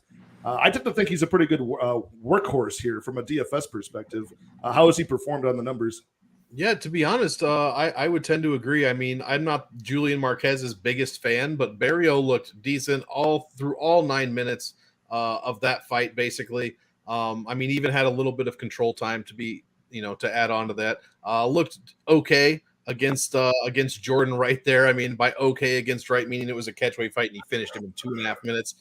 Usually people can get it done a little quicker than that against Jordan Wright, but I'm being a bit facetious here. That Chidi fight is the one that most people remember. Obviously, just kind of a one-off for Barriault, but other than that, he really is. I mean, in fact, both of these guys are coming off very good performances over Marquez, as I said, and then Anders over Dawkins. Both guys scored just about 119 points in DraftKings, which is a phenomenal score here. As I said, it was a second-round finish for Barriault, and it was also a second-round finish for Kyle Dawkins. So those numbers are extremely high for second-round finishes. Obviously, you get more points for a first-round finish, and sometimes those first-round finishes don't even come close to 120 points. It's the pacing overall for me, though. It does tend to favor Eric Anders, especially inside the distance. You mentioned clinch bully. He's scoring 5 points a minute inside the distance, giving up just 2.5. Meanwhile, Barriault is giving up over 5 points a minute inside the distance, so controlling just 32%, while Eric Anders controls 80% of all grappling time he's involved in. So I think Anders here at 7,800, the slight dog salary, is the side. I will be playing a bunch of him. I think a lot of people think this is going to go to decision, but I'm hoping it gets done inside the distance, or at least the winner scores very well in a decision, because I'm going to go over for my exposure on this one and try to just beat the field a little bit. This is the fight I'm kind of taking, because I think the winner could score pedestrianly, but I think they could score very well also in a win. So give me Anders for the underdog here, and I think decision is probably the most likely outcome with a ton of clinch time, like you said. Yeah, the money line that I took was minus 140 on MAB. It's since moved down a bit. Even on BetOnline, it's like minus 130 for Barriault. Some money coming in on Eric Anders, about plus 105. The slight underdog. So what are people seeing from Eric Anders in addition to what Monk said? Tim, what do you like about this guy, not like about this guy? When does this fight finish? Does it finish? There's so many questions. I tend to think over. Monk's hoping for the under. How do you see this fight, Tim? I think this fight's interesting. I Twitter's kind of like, this is like one of the Twitter, plant your flag fights of the week. There's a couple, this is definitely one of them. I end up on the Eric Anders side, but it's not by a lot. I think that there's a couple lines. I like the fight ends by split decision plus 500 is fantastic. This is another one of those fights that's like just very possible to go to decision. And when they do, there's going to be probably earlier success from Anders and later from the weaponized cardio from Barriault just coming on. Anders is going to also have the clinch and the grappling and potentially even takedowns. He might be losing significant strike count, but he probably is doing more damage with his shots. So it's like just a classic like split decision archetype fight. And the reason that I end up getting on the Anders side at the end is just like, it's actually kind of like the same thing for both fighters. Like I think the Anders versus Dawkins fight is really being overvalued. I think Dawkins was just dog shit and coming off of having an orbital bone surgery. Like management messed it up for him completely and put him in the ring way too early, like 2 months after having surgery. So that was like just stupid. The second he got hit, you could see that he was done. And so I thought that didn't really mean that much to me. I think props to people that bet him and pet him by KO in that fight, because he usually isn't doing that. So I don't think it's going to be like easy for him to bonk and get out Marc-Andre Barriault. So I do lean that the fight goes to decision. And I do think that there's going to definitely be a possibility for an end split here, as well as here in Canada. So Marc-Andre Barriault could get the robbery just from that, and it could go split even if he loses. So I kind of like the end split more than anything in this fight. Like the Barriault side is like Marquez, he lost the first round too, and he just completely beat himself. Anthony Hernandez is Anthony Hernandez. I wiped that out. Doesn't matter. He beat Jordan Wright. Doesn't matter. Lost to Chidi. Dalcha sucks. Abu Azaitar sucks. Oscar Pichota lost to Park, lost to Jocko, lost to Sanchez. Like it's not really impressive. Like it isn't. So like if you're on that side, you got to hope that he performs really, really well. I don't think he's like, he's not spectacular. He's just going to do his thing, and you got to hope that the volume and hope that the cardio wins for you. But should be a good fight. Yeah, this is that's always my favorite thing to do when you're looking at a fighter that you're on the opposite side of, is just look at their record and be like, sucks, this doesn't count, sucks, and just like check by check, just tear apart their entire body of work. That's always the best thing. It's always so satisfying. You're picking out old produce at a grocery store. You're like, nope, bruised, got worm in it, bruised.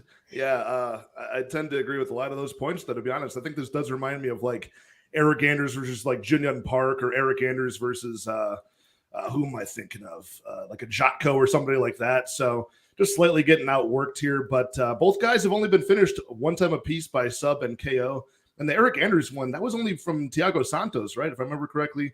That was the fight where he just like collapsed after getting beat down for 3 rounds. They tried to walk him back to his stool like 3 times, and he just flopped to the mat. Like his coach was trying to carry him to the stool in between rounds, like, get up, come on, recover. And he just flopped like a kid getting drugged to the car that didn't want to get in the car.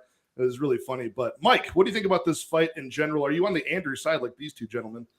I am, and I echo a lot of Tim's thoughts. Like, I mean, in the Marquez fight, I thought he was losing that fight until he won it. Like, I had passed.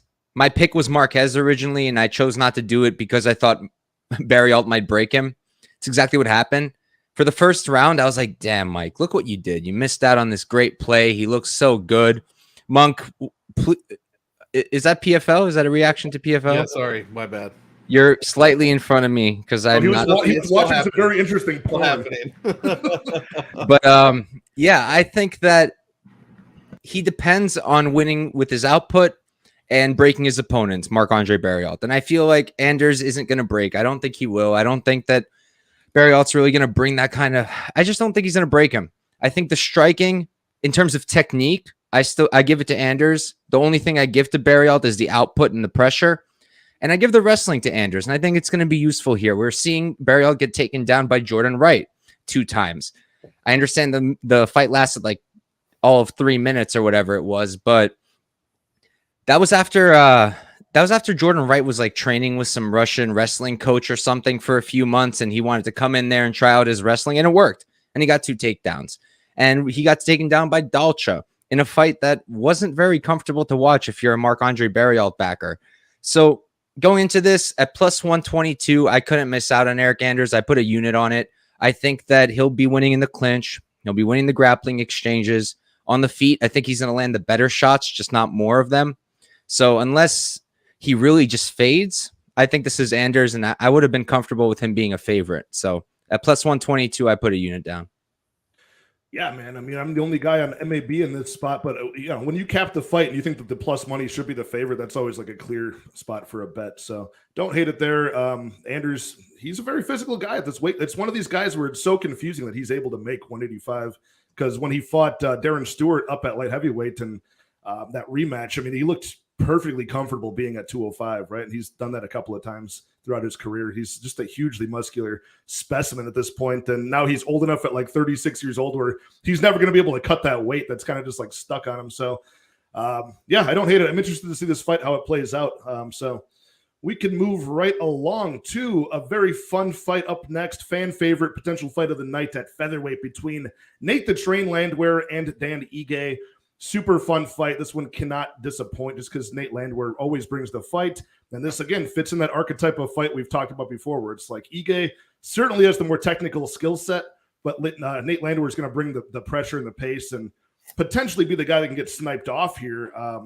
I'm liking the finish props for Dan Ige. I'm liking Dan Ige's.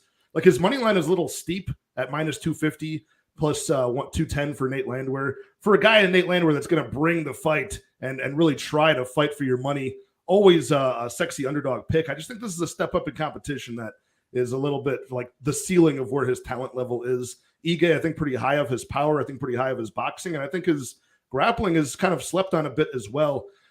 As much as I want to go a third time in a row betting Nate Landwehr and cashing as big plus money on him. Last time it was that round 2 sub that cashed. Before that, it was a nice 3-1 live bet against Onama.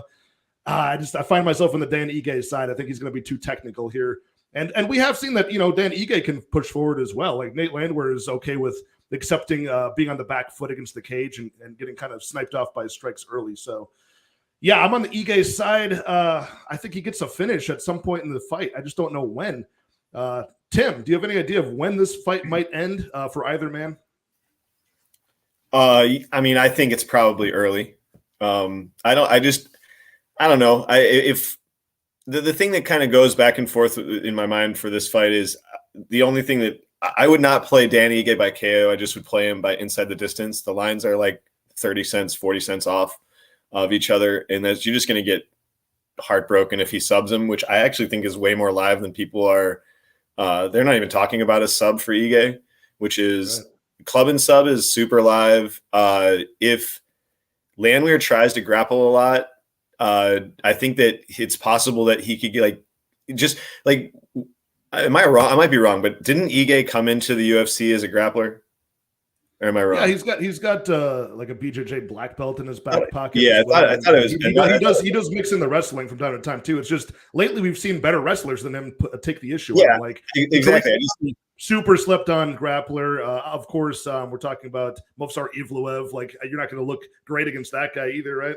Yeah, I just think the matchups that he's had recently, and I just don't think that people like kind of remember that this guy has actually got a major grappling background, and that the sub is plus 850. So I would kind of like play him inside the distance and then maybe take a small stab at the sub.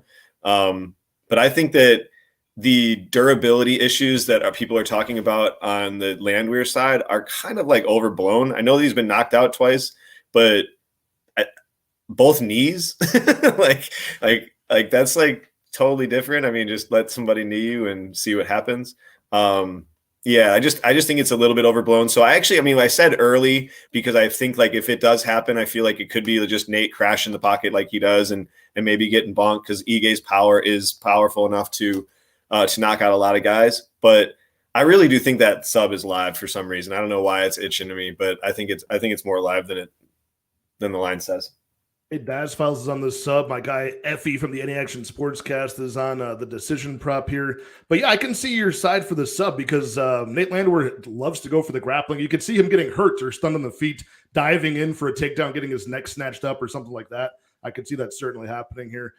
That's a big number for the sub. I agree with that. So one of those sneaky slept on things where we haven't seen Ige enter that realm in a while. And I think the bookmakers have forgotten that that's a possibility. Monk, how do you like this fight? Which side are you on? Are you going to be rooting for Nate the Train? He's got a great nickname, a great personality, and it's hard for me not to root for him, even if my money's on the other side here. How could you not root for him? But speaking of flying knees, good God, Kaibalayev over there is just going nuts with these flying knees. Flying knee at the beginning. That was what I made the face at the beginning. He threw two back to back, and he finished round one against Diamond with the flying knee. Did you see them put the quick 6 up, even though there wasn't a finish? You saw that? I thought there was because they did that, and then I see the ring girl holding up 2. I'm like, what the fuck is going on? Obviously, I have it muted. I'm not, that much of an. So there was no finish. No finish. I thought there was, but no, that they're currently. No, let's get it. Have you guys ever seen that classic clip? I forgot where it was, like a smaller regional MMA promotion, but like a guy got deaded by a knockout, like out cold. They're like putting oxygen on him, and one of the ditzy ring girls took out the number 2 and was just walking around like strutting her ass, just like, all right, we're ready for round 2. They're like trying to revive this guy with the AEDs. So it's a classic clip from years ago. Hilarious. No, but yeah, to get to this fight, you mentioned the nickname. I mean, is there a more appropriate nickname for any fighter than Nate the Train? I mean, guys start slow as hell. Obviously, like we said, the 2 KOs were both by knees in the first round. Was getting beaten up, almost finished by Onama until he obviously wasn't. And then, just like an actual train, once he gets going, my God, if he even starts to hear that crowd roar, and if he lands a couple of those shots and staggers his guy, I mean, who the hell is going to stop him? So I'm with the other guys, though. I agree. I think Dan Ige is the side. For DraftKings, I'm not really looking too forward to this one. Dan Ige is 9,100, meaning I think he's the 3rd or 4th most expensive fighter that we have this week. It probably is deserved. Like I believe it was you, Pat, that said Landwehr probably has a ceiling that he's going to hit as far as who he's going to be able to beat at this level. And I think we are going to see that ceiling here. And I don't think it is a glass ceiling in this case. I like Ige. 50K is a bit of a lie for a nickname. He only has 3 performance bonuses as we've decided on the nickname show that we just had about an hour ago. But one of them was in his last fight against Damon Jackson. He looked fantastic. And I was one that I thought Damon Jackson was going to have an okay time at least, maybe not win the fight, but at least get a takedown or two. But Ige just dominated him. I mean, basically from pillar to post, round 2 KO. I mean, it looked great. It looked great for Ige. So I'm on the Ige side for DraftKings. I'm not really going to play much of him, though. I'll probably play more Landwehr just because he's like the 3rd or 4th lowest salaried guy. And if he does Landwehr things, then, maybe we get an upset. And, he has made the optimal lineup in 3 out of his past 4 fights, which is a crazy difficult thing to do. Ige's made it 2 out of his last 5. So I really like this fight for DraftKings, but I'll be heavier on Landwehr. All right, good to go. I mean, Landwehr is certainly like gamblers, just like straight adrenaline when he fights. The past couple of times I have full out made a scene. I happen to be like watching these both at the bar, both the Landwehr's fights, the UFC San Diego one last August and the one at UFC San Antonio, this past one when he won. And I've made a full scene both times that he locked up the win for us there. Mike, what do you like about this matchup? Are you backing Nate the Train in this spot? Does he pull off another dog spot here? I don't think so.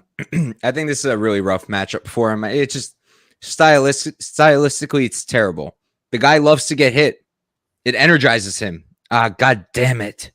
Get this. I was hoping for an upset for Tyler Diamond. Had a quarter unit on him. Get this sub. Get this sub. Arm Get this triangle. sub. Oh, he hits. I got you. Get this sub. He gets him.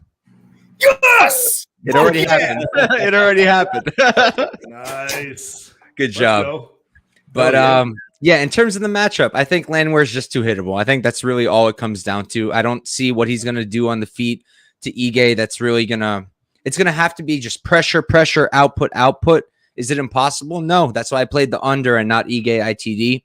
I played the under, I think, at plus 113. Put a half unit on it. Ooh, okay. My gut reaction was put more because looking at the guys, you just think this is going to end ITD. But Ige is so durable that it's kind of hard for me to see Landwehr finishing him at even a decent clip. So I stuck with the half unit. I do think Ige probably finds a knockout. I think he's the better striker.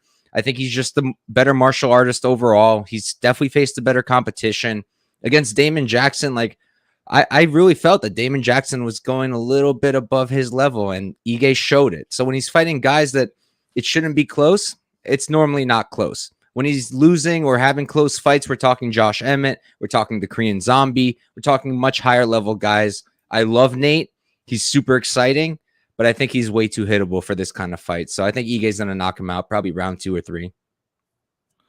Yeah, I'm right there with you guys here. And Monk, I mean, we talked about the nickname briefly, 50K Ige. Do you think that's going to hurt him getting like a corporate gig when his fight career is over? Like he's negotiating salary at the boss's desk. They're like, I think 70 is fair. They're like, 50K. I heard you were a 50K man there, Dan. Yeah, I don't think you never in this day and age, man. You just can't give away your negotiating power like that. Should he be adjusting his nickname as the rate of inflation increases? Yeah, but it just doesn't roll off the tongue as well. 50K Ige, that is, I mean, as far as rolling off the tongue, that's a good one. But like I said, only 3 bonuses, man. If anything, he should switch with Oliveira, or at least Oliveira should have the name 50K. Absolutely. So it looks like we're all on the Ige side, thinking the cleaner technique and power is going to hit the chin of Landwehr as he presses forward recklessly, as fun as it is. Unfortunately, won't be. But if I play that under, though, I could at least root for Nate Landwehr here. But we'll see. We'll see what happens. It's a win-win either way. You got money on Ige. He wins. You're a rich man. If he loses, at least Nate the Train, a fan favorite, comes through. But up next at welterweight, speaking of fan favorites, one of Canada's favorites, Mike Malott taking on Adam Fugitt. Interesting fight from a moneyline perspective because we haven't seen very much of Adam Fugitt, or I guess either him or Mike Malott. But Mike Malott, he's been on a lot of hiatuses in his career, pretty well into the age that he should be at, like the tail end of his prime here. It's a minus 205 to minus 215 favorite over Adam Fugitt, who just came through as an underdog. I cashed on him at plus 270 over Kinoshita, just fading that like angle of a young 22-year-old fighter who Adam Fugitt had fought both back-to-back. Michael Morales and Kinoshita are both kind of green but talented guys. Fugitt came on the other side of that round 1 finish of Kinoshita. And it's just one of those spots where it's like Kinoshita looked at him like, wow, you haven't been finished yet. I'm used to people going down at this point when I hit them.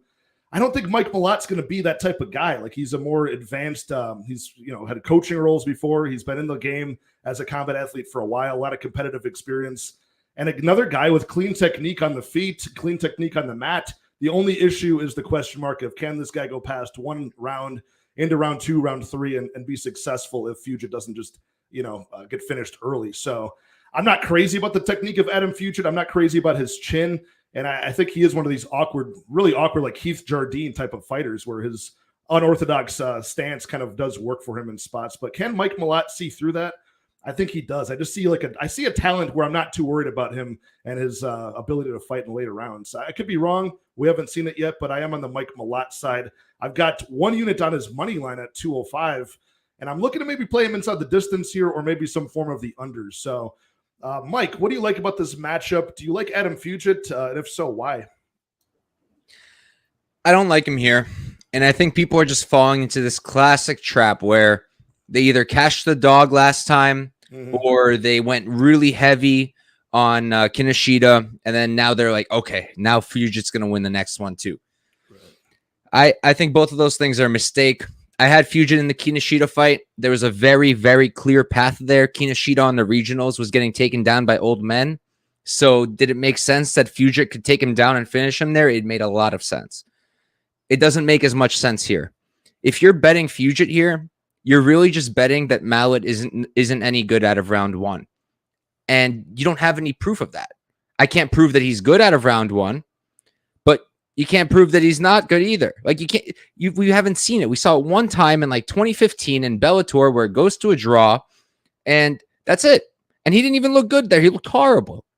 The guy he fought, like it's no good. So you can't really trust him either way. And you can't assume that he's going to gas either. So for me right now, it's a pass. I think technique for technique, skill for skill. I think Malott is the guy. I like his striking more. I think he has better power. I think he's got a higher chance for a submission, better ground game. Only thing I can really give Fugitt right now is maybe his wrestling. But I think people are just getting a little overexcited because he cashed like plus 250 the last time. And I just don't think you can't cap off of that. So I think Malott wins. I'm not putting my money anywhere near this just because I don't know what he's going to look like after round 1. I think he's going to look okay, but I don't know. So I can't put money on it. Yeah, I'm right there with you as far as the psychology of like when you cash one of those big, almost 3-1 underdogs. And it's like, I was looking pre-tape to like, let me see if this is a money train. Can I do it again here? I can't do it. I think Mike Malott, he just seems like he's one of these talented, like just naturally gifted fighters. And he doesn't fight like a round 1 or bust guy. It just happens to be that way so far. So Tim, what do you feel about this fight? Is there a way that what's Fugitt's path here if you were to beat Mike Malott? I think his path is to try to stretch him out, obviously, and try to like Couch said. I mean, I completely agree with everything he said. I like predictive data versus like unknown data, and you're just saying like there's nothing on a -1 fight where we say, okay, yeah, he looked like shit in that fight. But to say that he hasn't improved his cardio, or to say that he can't fight in round 2 or round 3, I think off of one fight is a little bit premature. So I feel like I'm extremely bad. I'll say it ahead of time. I'm extremely biased towards Mike Malott because the dude cashed me like a humongous bag on the Dana White Contender Series. They had the lines messed up on his sub, and his sub won versus, I think it was Smitrowski. And he's just extremely slick in any way finishing a fight. He's got extremely good finishing instincts.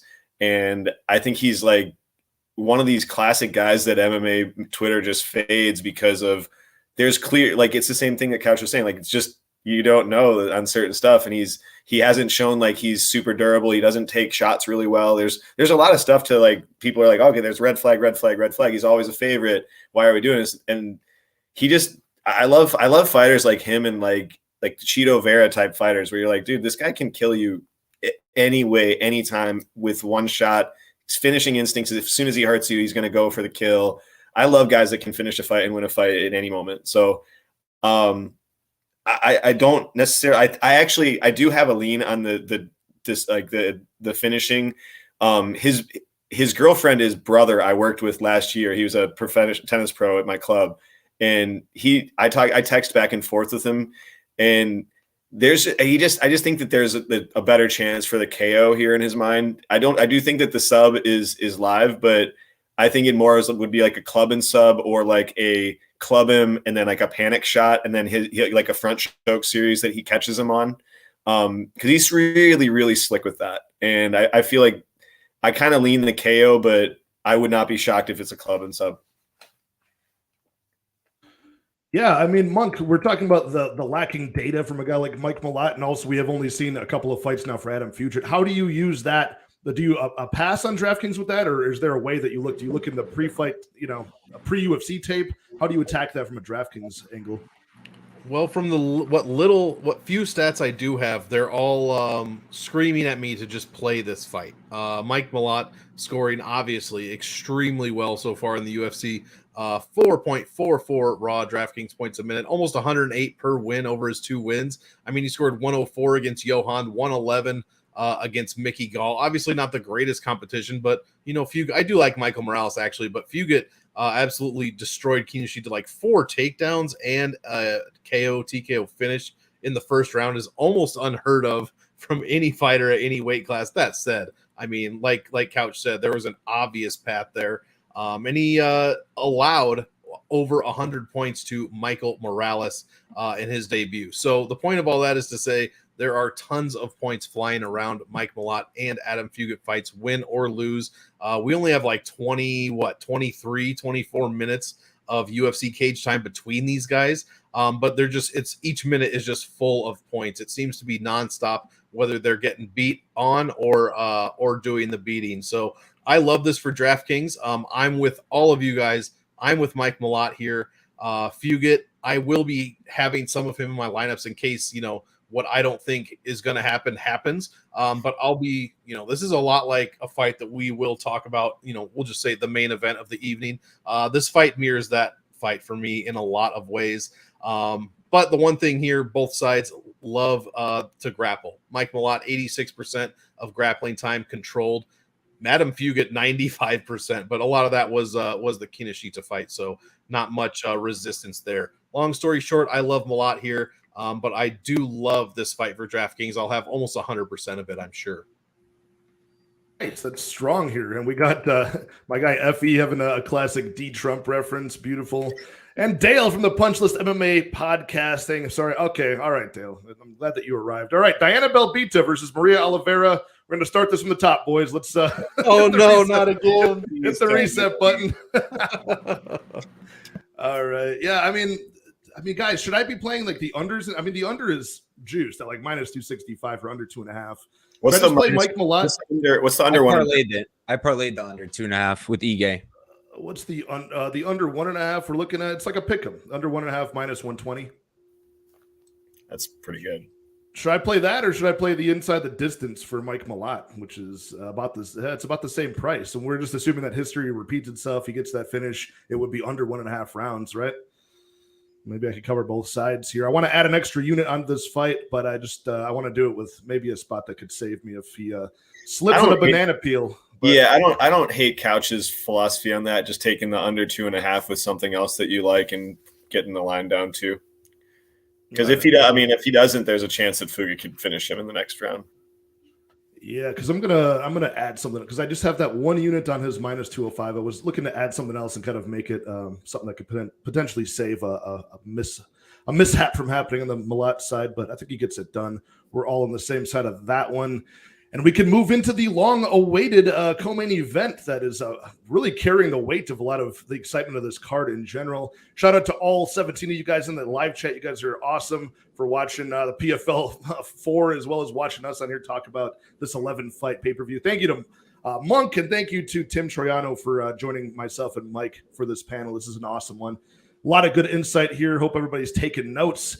A lot of big brain energy here, but we talk about the 155ers. Charles Oliveira, former champion, taking on Beneil Dariush, who has been running through the division, trying to keep this win streak alive. He's now at I think 8 in a row, trying to work towards a title shot. And a lot of us, including myself, thought that Mateusz Gamrot might be the guy to derail that train, but was not the case last October, which was the last time both of these guys fought. Oliveira losing the title shot to Islam Makhachev by round 2 club and sub, and Beneil Dariush, just winning those moments, staying on his feet, winning the grappling exchanges, landing a big, right when you thought that maybe it was a greasy enough fight for Gamrot to come back in round 3, he gets floored by a big left overhand and taste the canvas. So Beneil Dariush continues to impress me. And I think he falls in this archetype of opponent against Oliveira, just like Islam was, a guy that is not going to be afraid to go into the guard of Oliveira. Whereas before, let's face it, Oliveira has been impressive, but he's been facing these murderer's row of kind of meat-headed strikers, that didn't have the best jiu-jitsu. Guy like Michael Chandler, Poirier, Justin Gaethje, guys where they could outbox the guy and drop him on the feet. But as soon as they get tied up in the submission game, they're going to fall short. So I do favor Beneil Dariush. I think jiu-jitsu for jiu-jitsu, I think he's right up there with Oliveira, probably even better and more patient with his approach. Striking all day, it's Charles Oliveira, but he's just so hittable. I think that's a problem as well. So I'm on the Dariush side. I found it's only a quarter unit shot on a plus 675 SGP. I parlayed Dariush money line over 1 round, and then most knockdowns and most takedowns in this spot as well. So that's plus 675. Put a quarter unit on that just in case those things all align there. Mike, how do you feel about this fight? I hate going against Charles Oliveira, and Oliveira at plus money, that always seems like a good play. Inside the distance, always a good play, but I just can't get behind him here. Are you on the Dvorak side? I'm not. I played Dariush relatively early. I got him at minus 130, put 2 units on it, and I'm starting to kind of have buyer's remorse, but I'm just calming myself down. I think it's only coming from just Twitter, just the echo chamber, so I got to tune it out. I still think Dariush wins. Also, everybody talking about Monk's camera. I've been staring at the dude the whole show. I cannot believe how good his camera is. I'm still not over it. So, yeah, you guys are distracting me. Cut it out. But I think that Dariush, first of all, the issue with Oliveira is just that chin, right? It's really fun to watch him get knocked down, come back and win, but eventually that's going to stop, right? Eventually that comes to an end and you don't get back up. Look at Tony Ferguson. Legendary chin, kick to the face, bye-bye Tony. And then he's getting choked out by Nate Diaz. So I feel like eventually that's going to catch up. Is it going to catch up here? I don't know. Can Dariush do it? Absolutely he can. I think that eventually he will use the wrestling. I think if he's smart, he's going to wait because the more energy Oliveira has, the less you want to be on the ground with him, in my opinion. But as the fight extends, I do think he's going to be able to find success both on the feet and on the ground. Can Oliveira knock him out? It's possible.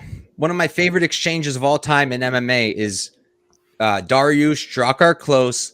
Just absolutely epic. Very similar to Gregory Rodriguez and Park. But if you guys haven't seen it, please watch it. What happens is Dariush gets wobbled, about to get knocked out, back against the fence, lands a shot against Drakkar Klose. Klose wobbles. Dariush bursts forwards, knocks him out. Epic. But because of that, I think he can also get knocked out here. So it's really dangerous. It's a rough fight to bet on. The unders make sense to me. I don't have the prices in front of me, but I think overall Dariush will win. I do think that he's got a better chin right now. I think he's got the better offensive wrestling. I think he will survive the jiu-jitsu of Charles Oliveira. He hasn't faced someone with that kind of jiu-jitsu. He did fight Diego Ferreira, did well there. It was a relatively close fight.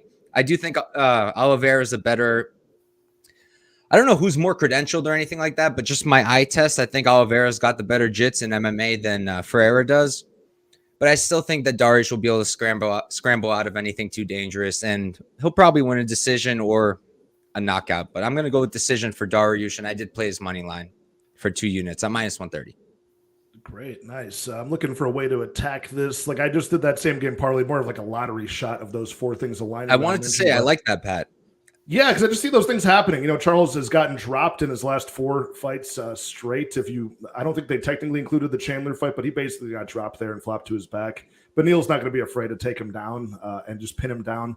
He's got that more like Charles attacks submission after submission, and he's always looking for things, which works most of the time. But Beneil's got that ability to just negate that and pin him down. And I wouldn't be surprised if Beneil wins a decision here. The only thing that's stopping me from really pulling the trigger on that, it's only plus 350, and Oliveira has only gone to a losing decision one time before, and that was, I think, like 10 years ago against Edgar. So the one thing I do like that pops off the page, Tim, you can yay or nay this one. Charles Oliveira on the feet, I think, has a big advantage here, as we talked about. Plus 550 for his knockout. How do you feel about that? All about that lifestyle. Yeah, I'm on the Charles side on this one, so I'm going to be the dissenting. I'm going to be the dissenting. Give the other side. I love Dariush. He's been an absolute cash cow for me. I bet him against Gamrot money line wise. I bet him by points against Gamrot, and I thought that's like last year one of my best bets of the year. I didn't see Gamrot winning the striking in that fight, and I also didn't think that he would be able to wrestle Beneil. I just think that Benil's like wrestling style, his counter wrestling is amazing. His wrestling itself is not like all that, in my opinion. I think he goes for more body up top, like upper body and, body locks and throws from there. I think he would be better off if he's trying to get him down to actually go low on Charles. I don't think he's an easy guy to try to take down from his upper body, and getting into the clinch with him, I think he's going to get fucked up in the clinch by Charles.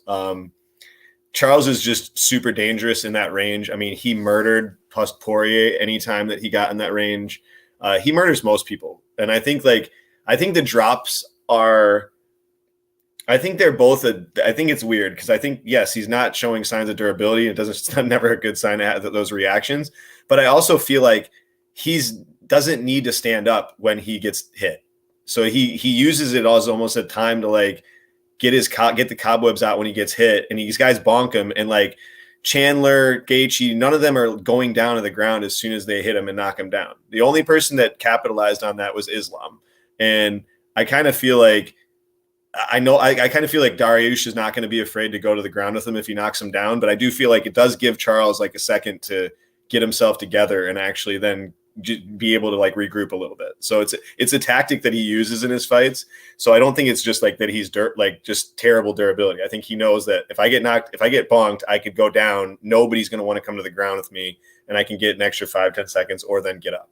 So I tend to think that KO is super live, and or even the sub in transition, even standing, potentially like getting something standing from him. Oh my God, Loughnane just got KO'd. Another knee KO finish, basically. Why do I have glaucoma? Does anyone know anything about this disease?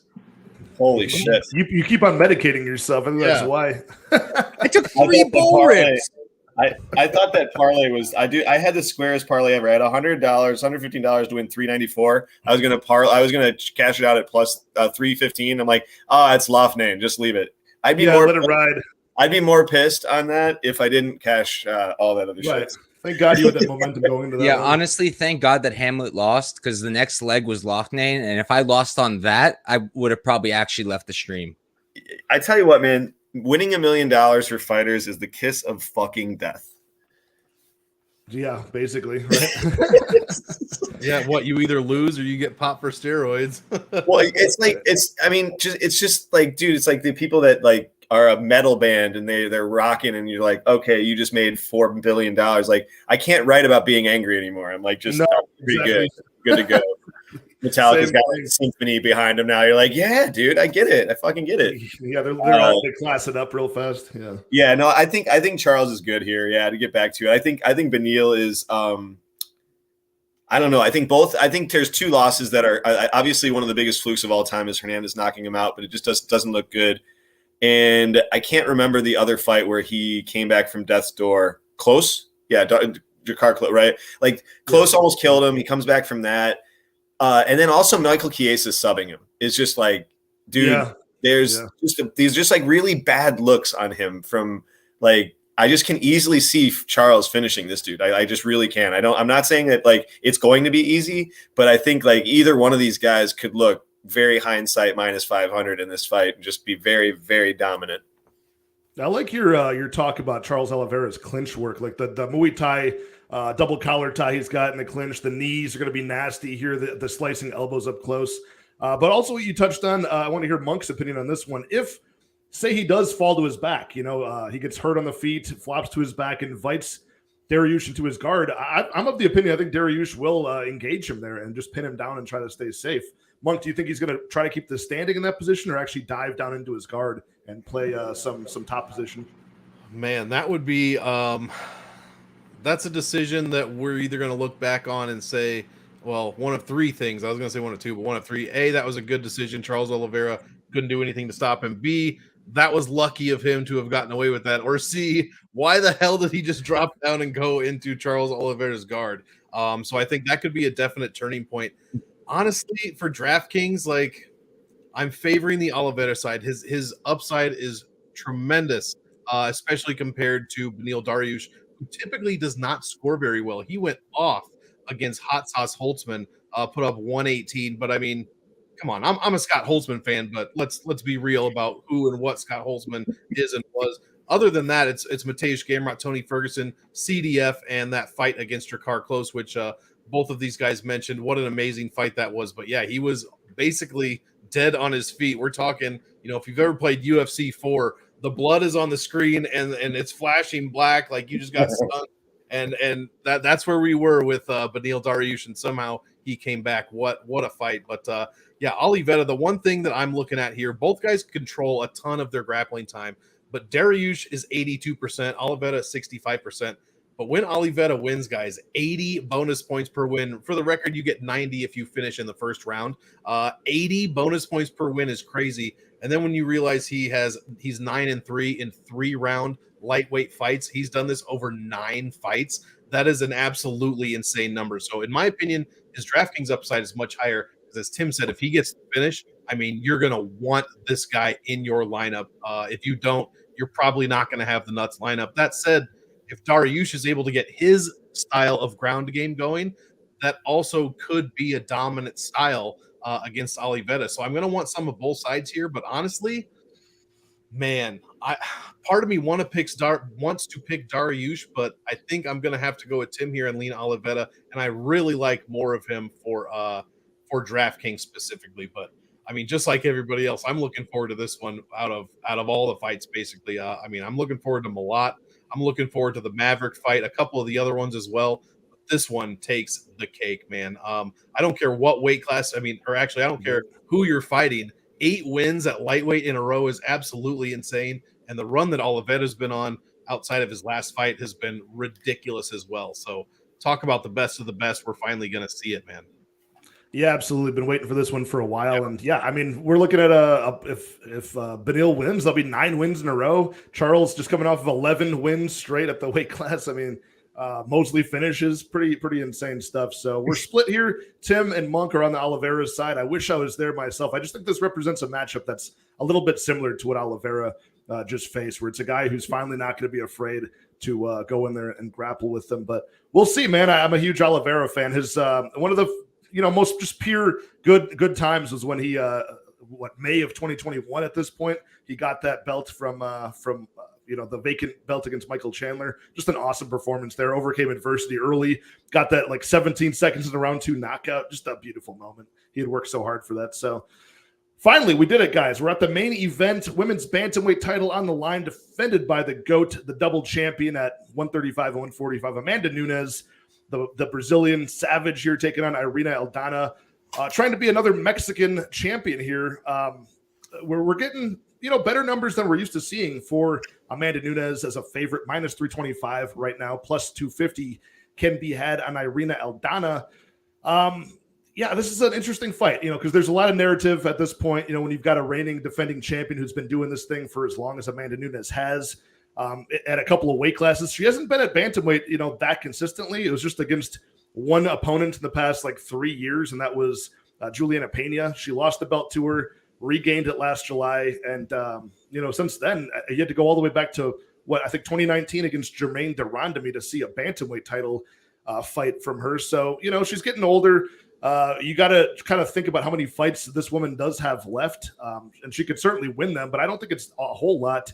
They're the same age here, both 35. I'd say boxing technique for boxing technique. I think I would give the edge to Aldana here, who does have that that abnormal power for the weight class in the women's divisions, just like Amanda Nunes has.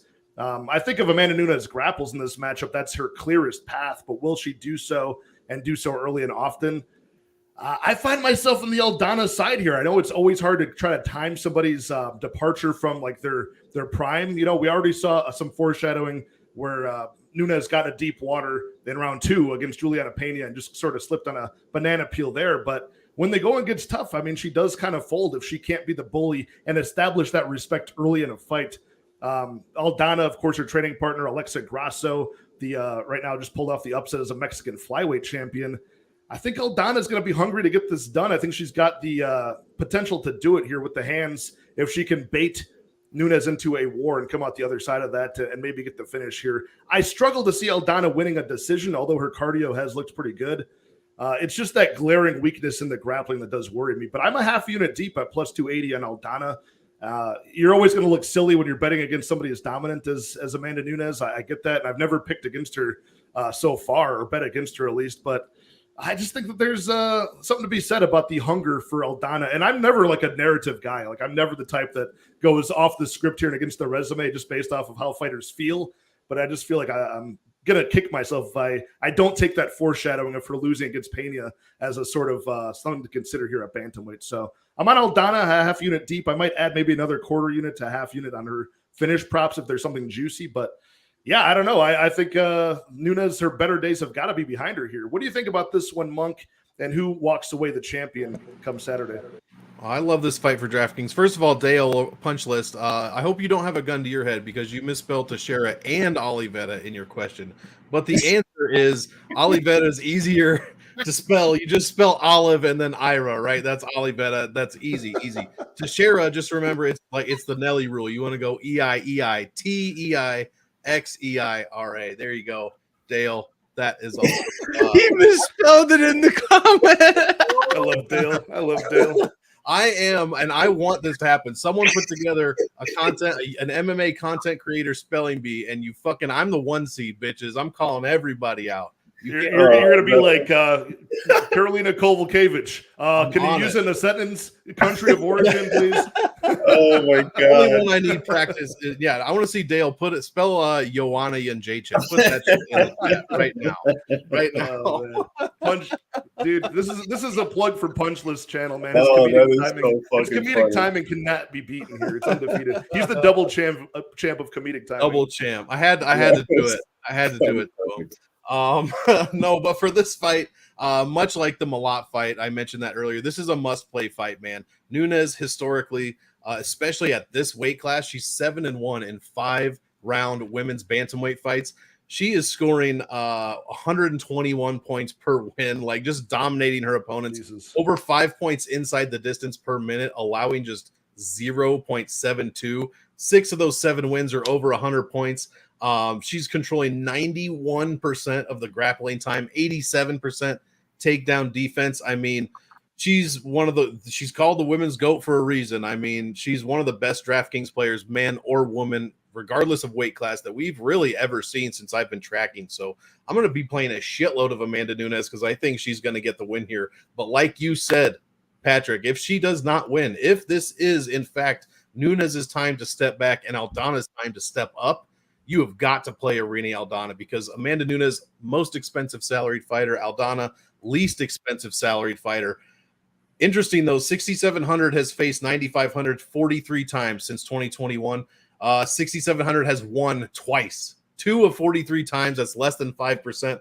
But both of those wins, it's made the optimal lineup, guys. It's the cheapest salary for a reason. If something crazy happens, it's what they call a slate breaker. And if you don't play Aldana, you're not going to win anything. So give me 100% of this fight. I'll probably play 70, 75, 80% Nunes, something like that. And then every other lineup that does not have Nunes will have Irene Aldana in case the not so unthinkable happens and we get another flyweight fight situation with Grasso. Sorry, I couldn't remember Grasso's name. If we get another Grasso situation, that would be fantastic. So I'm looking forward to this one. Not as much as the previous fight, but man, I personally don't think Nunes is quite done yet, and I think she has all the tools to beat Aldana. We'll just see if Aldana is the one that wants it more. Absolutely. And that's gold that you just dropped from the DFS side of things, playing 75% of the champion and 25% of the challenger. I like that. She'll probably only be owned about 10%, maybe a little more. So if you want to get some leverage, you got to go more than that, even though she's unlikely to win. If she does pull it off, you're going to have so much leverage over 85% of the field that you're going to want that. Nothing has made me want to take my $50 back from the sports book than this comment. Pat, you're going against Nunes during Pride Month. I'd never even consider that. Man, I'm out of touch, man. Damn it. This makes me really she's probably going to play the bully early here, and probably with this considered, man, she might have some superpowers here. Tim, what do you think? Do you think that I just really think that that's how Nunes fights a lot of her fights. She's got to be the bully early, really establish that respect and really dictate the pace of the fight, So I could see her winning into the distance like she's done. I could see her winning a decision. I see Aldana more having to get this done inside the distance. How do you feel about the pacing of this fight? Who walks away with the belt?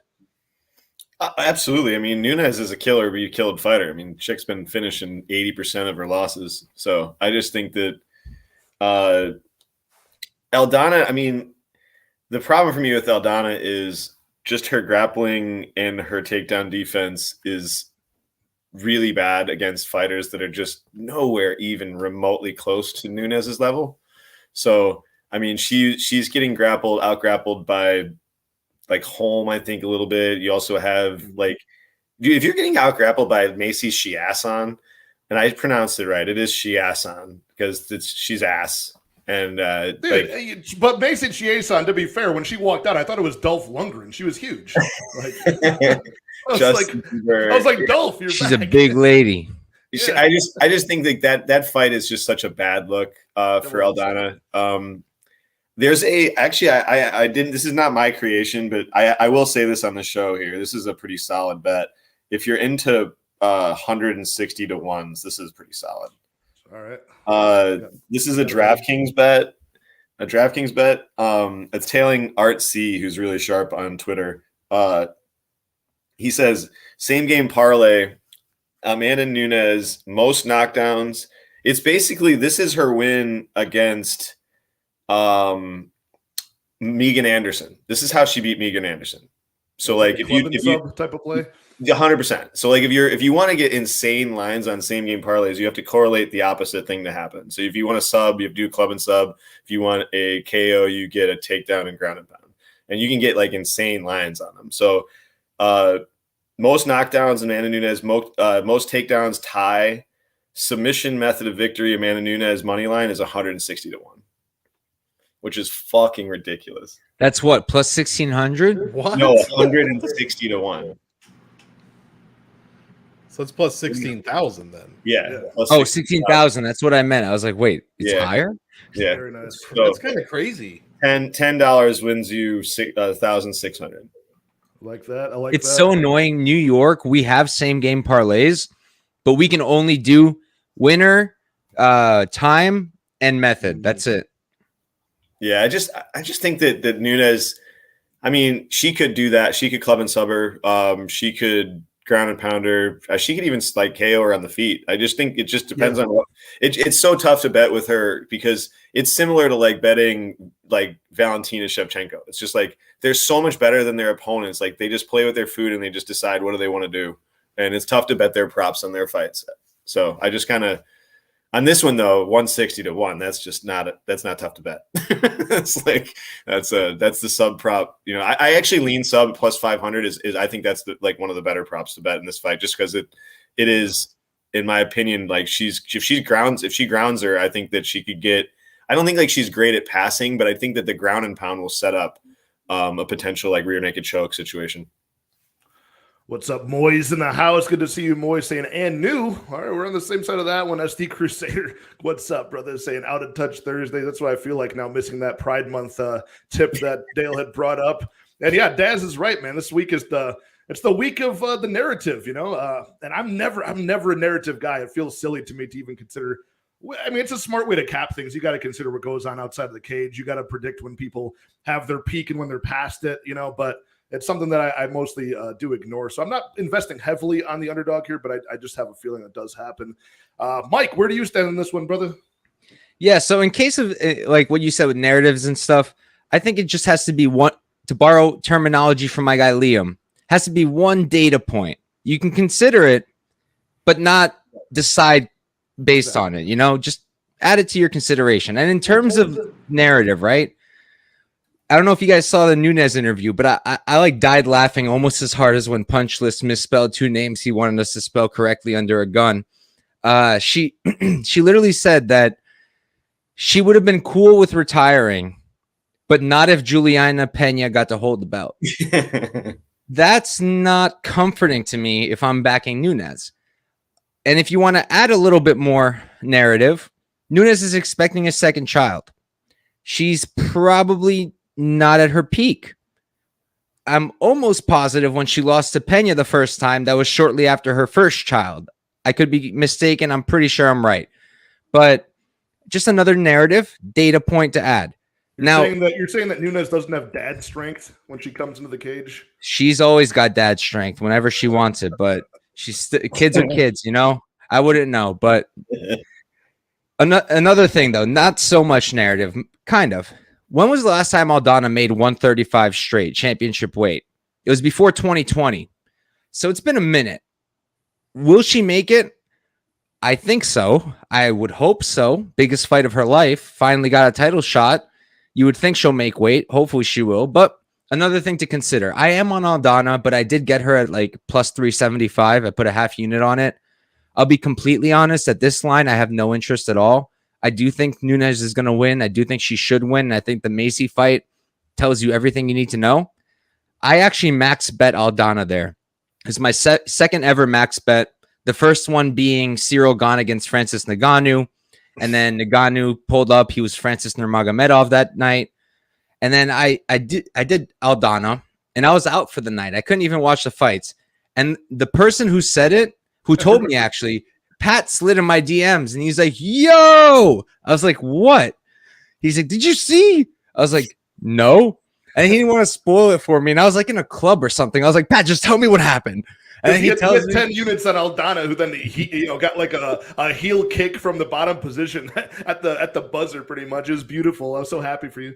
You have no. I was so confident going into that fight. I was like, Macy is not winning this. Macy's not winning this. She's not winning this. And then she comes in there and completely outgrapples the woman.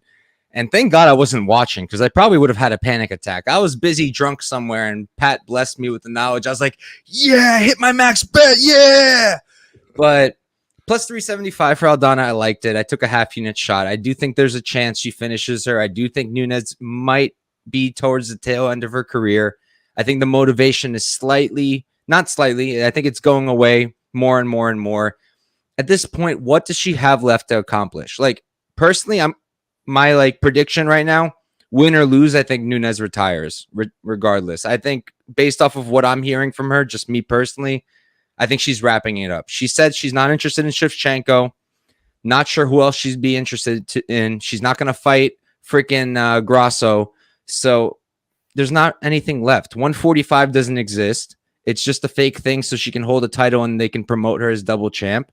And that's it. And she's already said at 135 that she would have retired if it wasn't Pena. I think that's one of the most petty things, and I love it. It's like Pereira and Adesanya. Whatever Adesanya does, Pereira has to follow him and do it better. Nunes will do whatever it takes for Pena not to be champion. But it's like the Hater Olympics on Chappelle's show. Literally. But yeah, I think Aldana's live for an ITD finish. If you're going to bet her, you could do ITD. At plus 375, I felt no need to get fancy. Put a half unit on it, called it a day. Beautiful. Like I said, I think Nunes should win, but because of everything I've said, I think that an underdog shot on Aldana isn't bad at all. Yeah, I mean, the separation here that I like Aldana too is she is like one of these physical girls at the weight class that are rare, right? Like she hits really, really hard. I don't want to say hits like a truck, that comes up all the time, and now it's stuck in my head. Everybody says everybody hits like a truck, but she does. I mean, she strikes like a male bantamweight almost. Nunes is that way. She's been bullying people that way. Aldana hits different too. I mean, she's got like that one punch knockdown power. I think she could match that early of Nunes as this goes down the stretch. If Nunes fights a smart fight, she could take over it clearly. But I think you're right. I think I'm going to echo Lou Betya's sentiment. He said this before. He wants the retirement fight for Amanda Nunes to be against Josie and Nunes at featherweight. Nunes versus Nunes, the battle for the ages, box office records. I think that's how she could close out her career. But we'll see, man. We're split here again. I had a lot of good insight from you guys over these 11 fights. It did make it a lot more exciting than I saw this card being. So thank you guys for showing up. The live chat, everybody in the house. Michael Panza, I saw you at the last second hopping in the chat. And we'll go around one by one. Everybody's information's in the description. Check out Monk and Tim's links. Awesomely smart guys, clearly in the betting arena for Tim Troiano, all the DFS stats and knowledge. I learn more and more every time I talk to you guys. So thank you so much. Along with my co-host, Mike. Monk, tell the people where they can find you. And I did not have your Patreon. I think you do have a Patreon, right, for your advanced stats? Yes, sir. Just Patreon / MonkMMAtics. But yeah, first of all, thanks guys for having me on. Really appreciate it. Like I said, I'm getting settled in down here, trying to do more and more content. So I really appreciate you guys having me on with such a great panel. I mean, I love, like you just said, I learn so much from these guys all the time. I'm not as into. I don't have as much gambling history as you guys do, but I am learning a ton just from being in the space over these past couple of years. So other than that, check me out on MonkMMAtics on YouTube. Got my game theory show. We break down all 11 fights from a DraftKings perspective, help you build those lineups. We did the unnamed nickname show, which is just a bunch of bullshit, but a lot of fun on the MMA, on the MonkMMAtics channel. And then the MMA Engine, me and Lou Betya tomorrow, happy hour, 4:30 Central, 5:30 Eastern. We will get you last minute coverage on some betting, props, and DFS angles. So thanks again. Check out all these guys' stuff. And I hope you guys enjoyed UFC 289, even though it's a little bit lower quality of a pay-per-view. I think we're going to find some good spots here. Tim, kick us with the schedule for this weekend. I know you got the Lambeau show tomorrow with Narco. I know he's out of town. Are you guys doing that show? Yeah, as far as I know, we'll be doing the show. He got in there last week, so we should be doing it. I haven't heard anything on the contrary from him, so that should be on tomorrow night, 9 Central, and then I'll be doing a Twitter Spaces with Sean Orr on Saturdays. Usually we do it around 1 p.m. Central. Yeah, I'm usually busy at that time, but I try. If I'm in the car, going back and forth on Saturdays, I'll hop in that and listen to you guys. Great insight at the last second. A lot of good betting spots. You guys give tips on the live betting advice. You guys give out just free money as well. So check out that show. Follow Tim on Twitter. Awesome part of the community. Thank you guys. Thanks, guys, for the opportunity. It's been really awesome chopping it up with you guys. I appreciate it. It's been great meeting you, Couch and Monk as well. We'll do plenty more work. It was a good crew. Mike, where can the people find you? What do you have going on the rest of the weekend this weekend? Hell yeah. First off, thanks to Pat, my co-host, as always. This is probably my favorite content I do. Always mad fun. Thanks to Tim and Monk for coming on the first time. I'm going to be in your guys' DMs probably tomorrow, trying to get you on my own show. So just a heads up.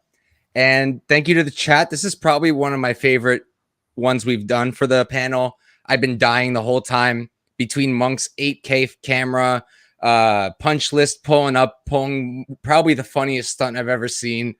It's been great. I've been laughing the whole damn time. So thank you to everybody here. Thank you to everybody watching or running this back. And yeah, in terms of what I've got going, so I've done a show already on Tuesday. I went live with Liam from Liam Picks Fights. Super dope guy, very sharp. Always fun to break stuff down with him. And then I've been very content slow. I'm currently studying for a bar exam. If you're not from America, it's just like an annoying law test that they decided to burden us with after 7 years of school. But dealing with that, it's a little hard to keep up with everything. So I am going to still put out my usual YouTube shorts, but it's going to be tomorrow. And then I'm not doing any regional content. I haven't done much other than PFL this week. But tomorrow I will be going live on Twitter Spaces with MMA Propaholic to talk props as usual.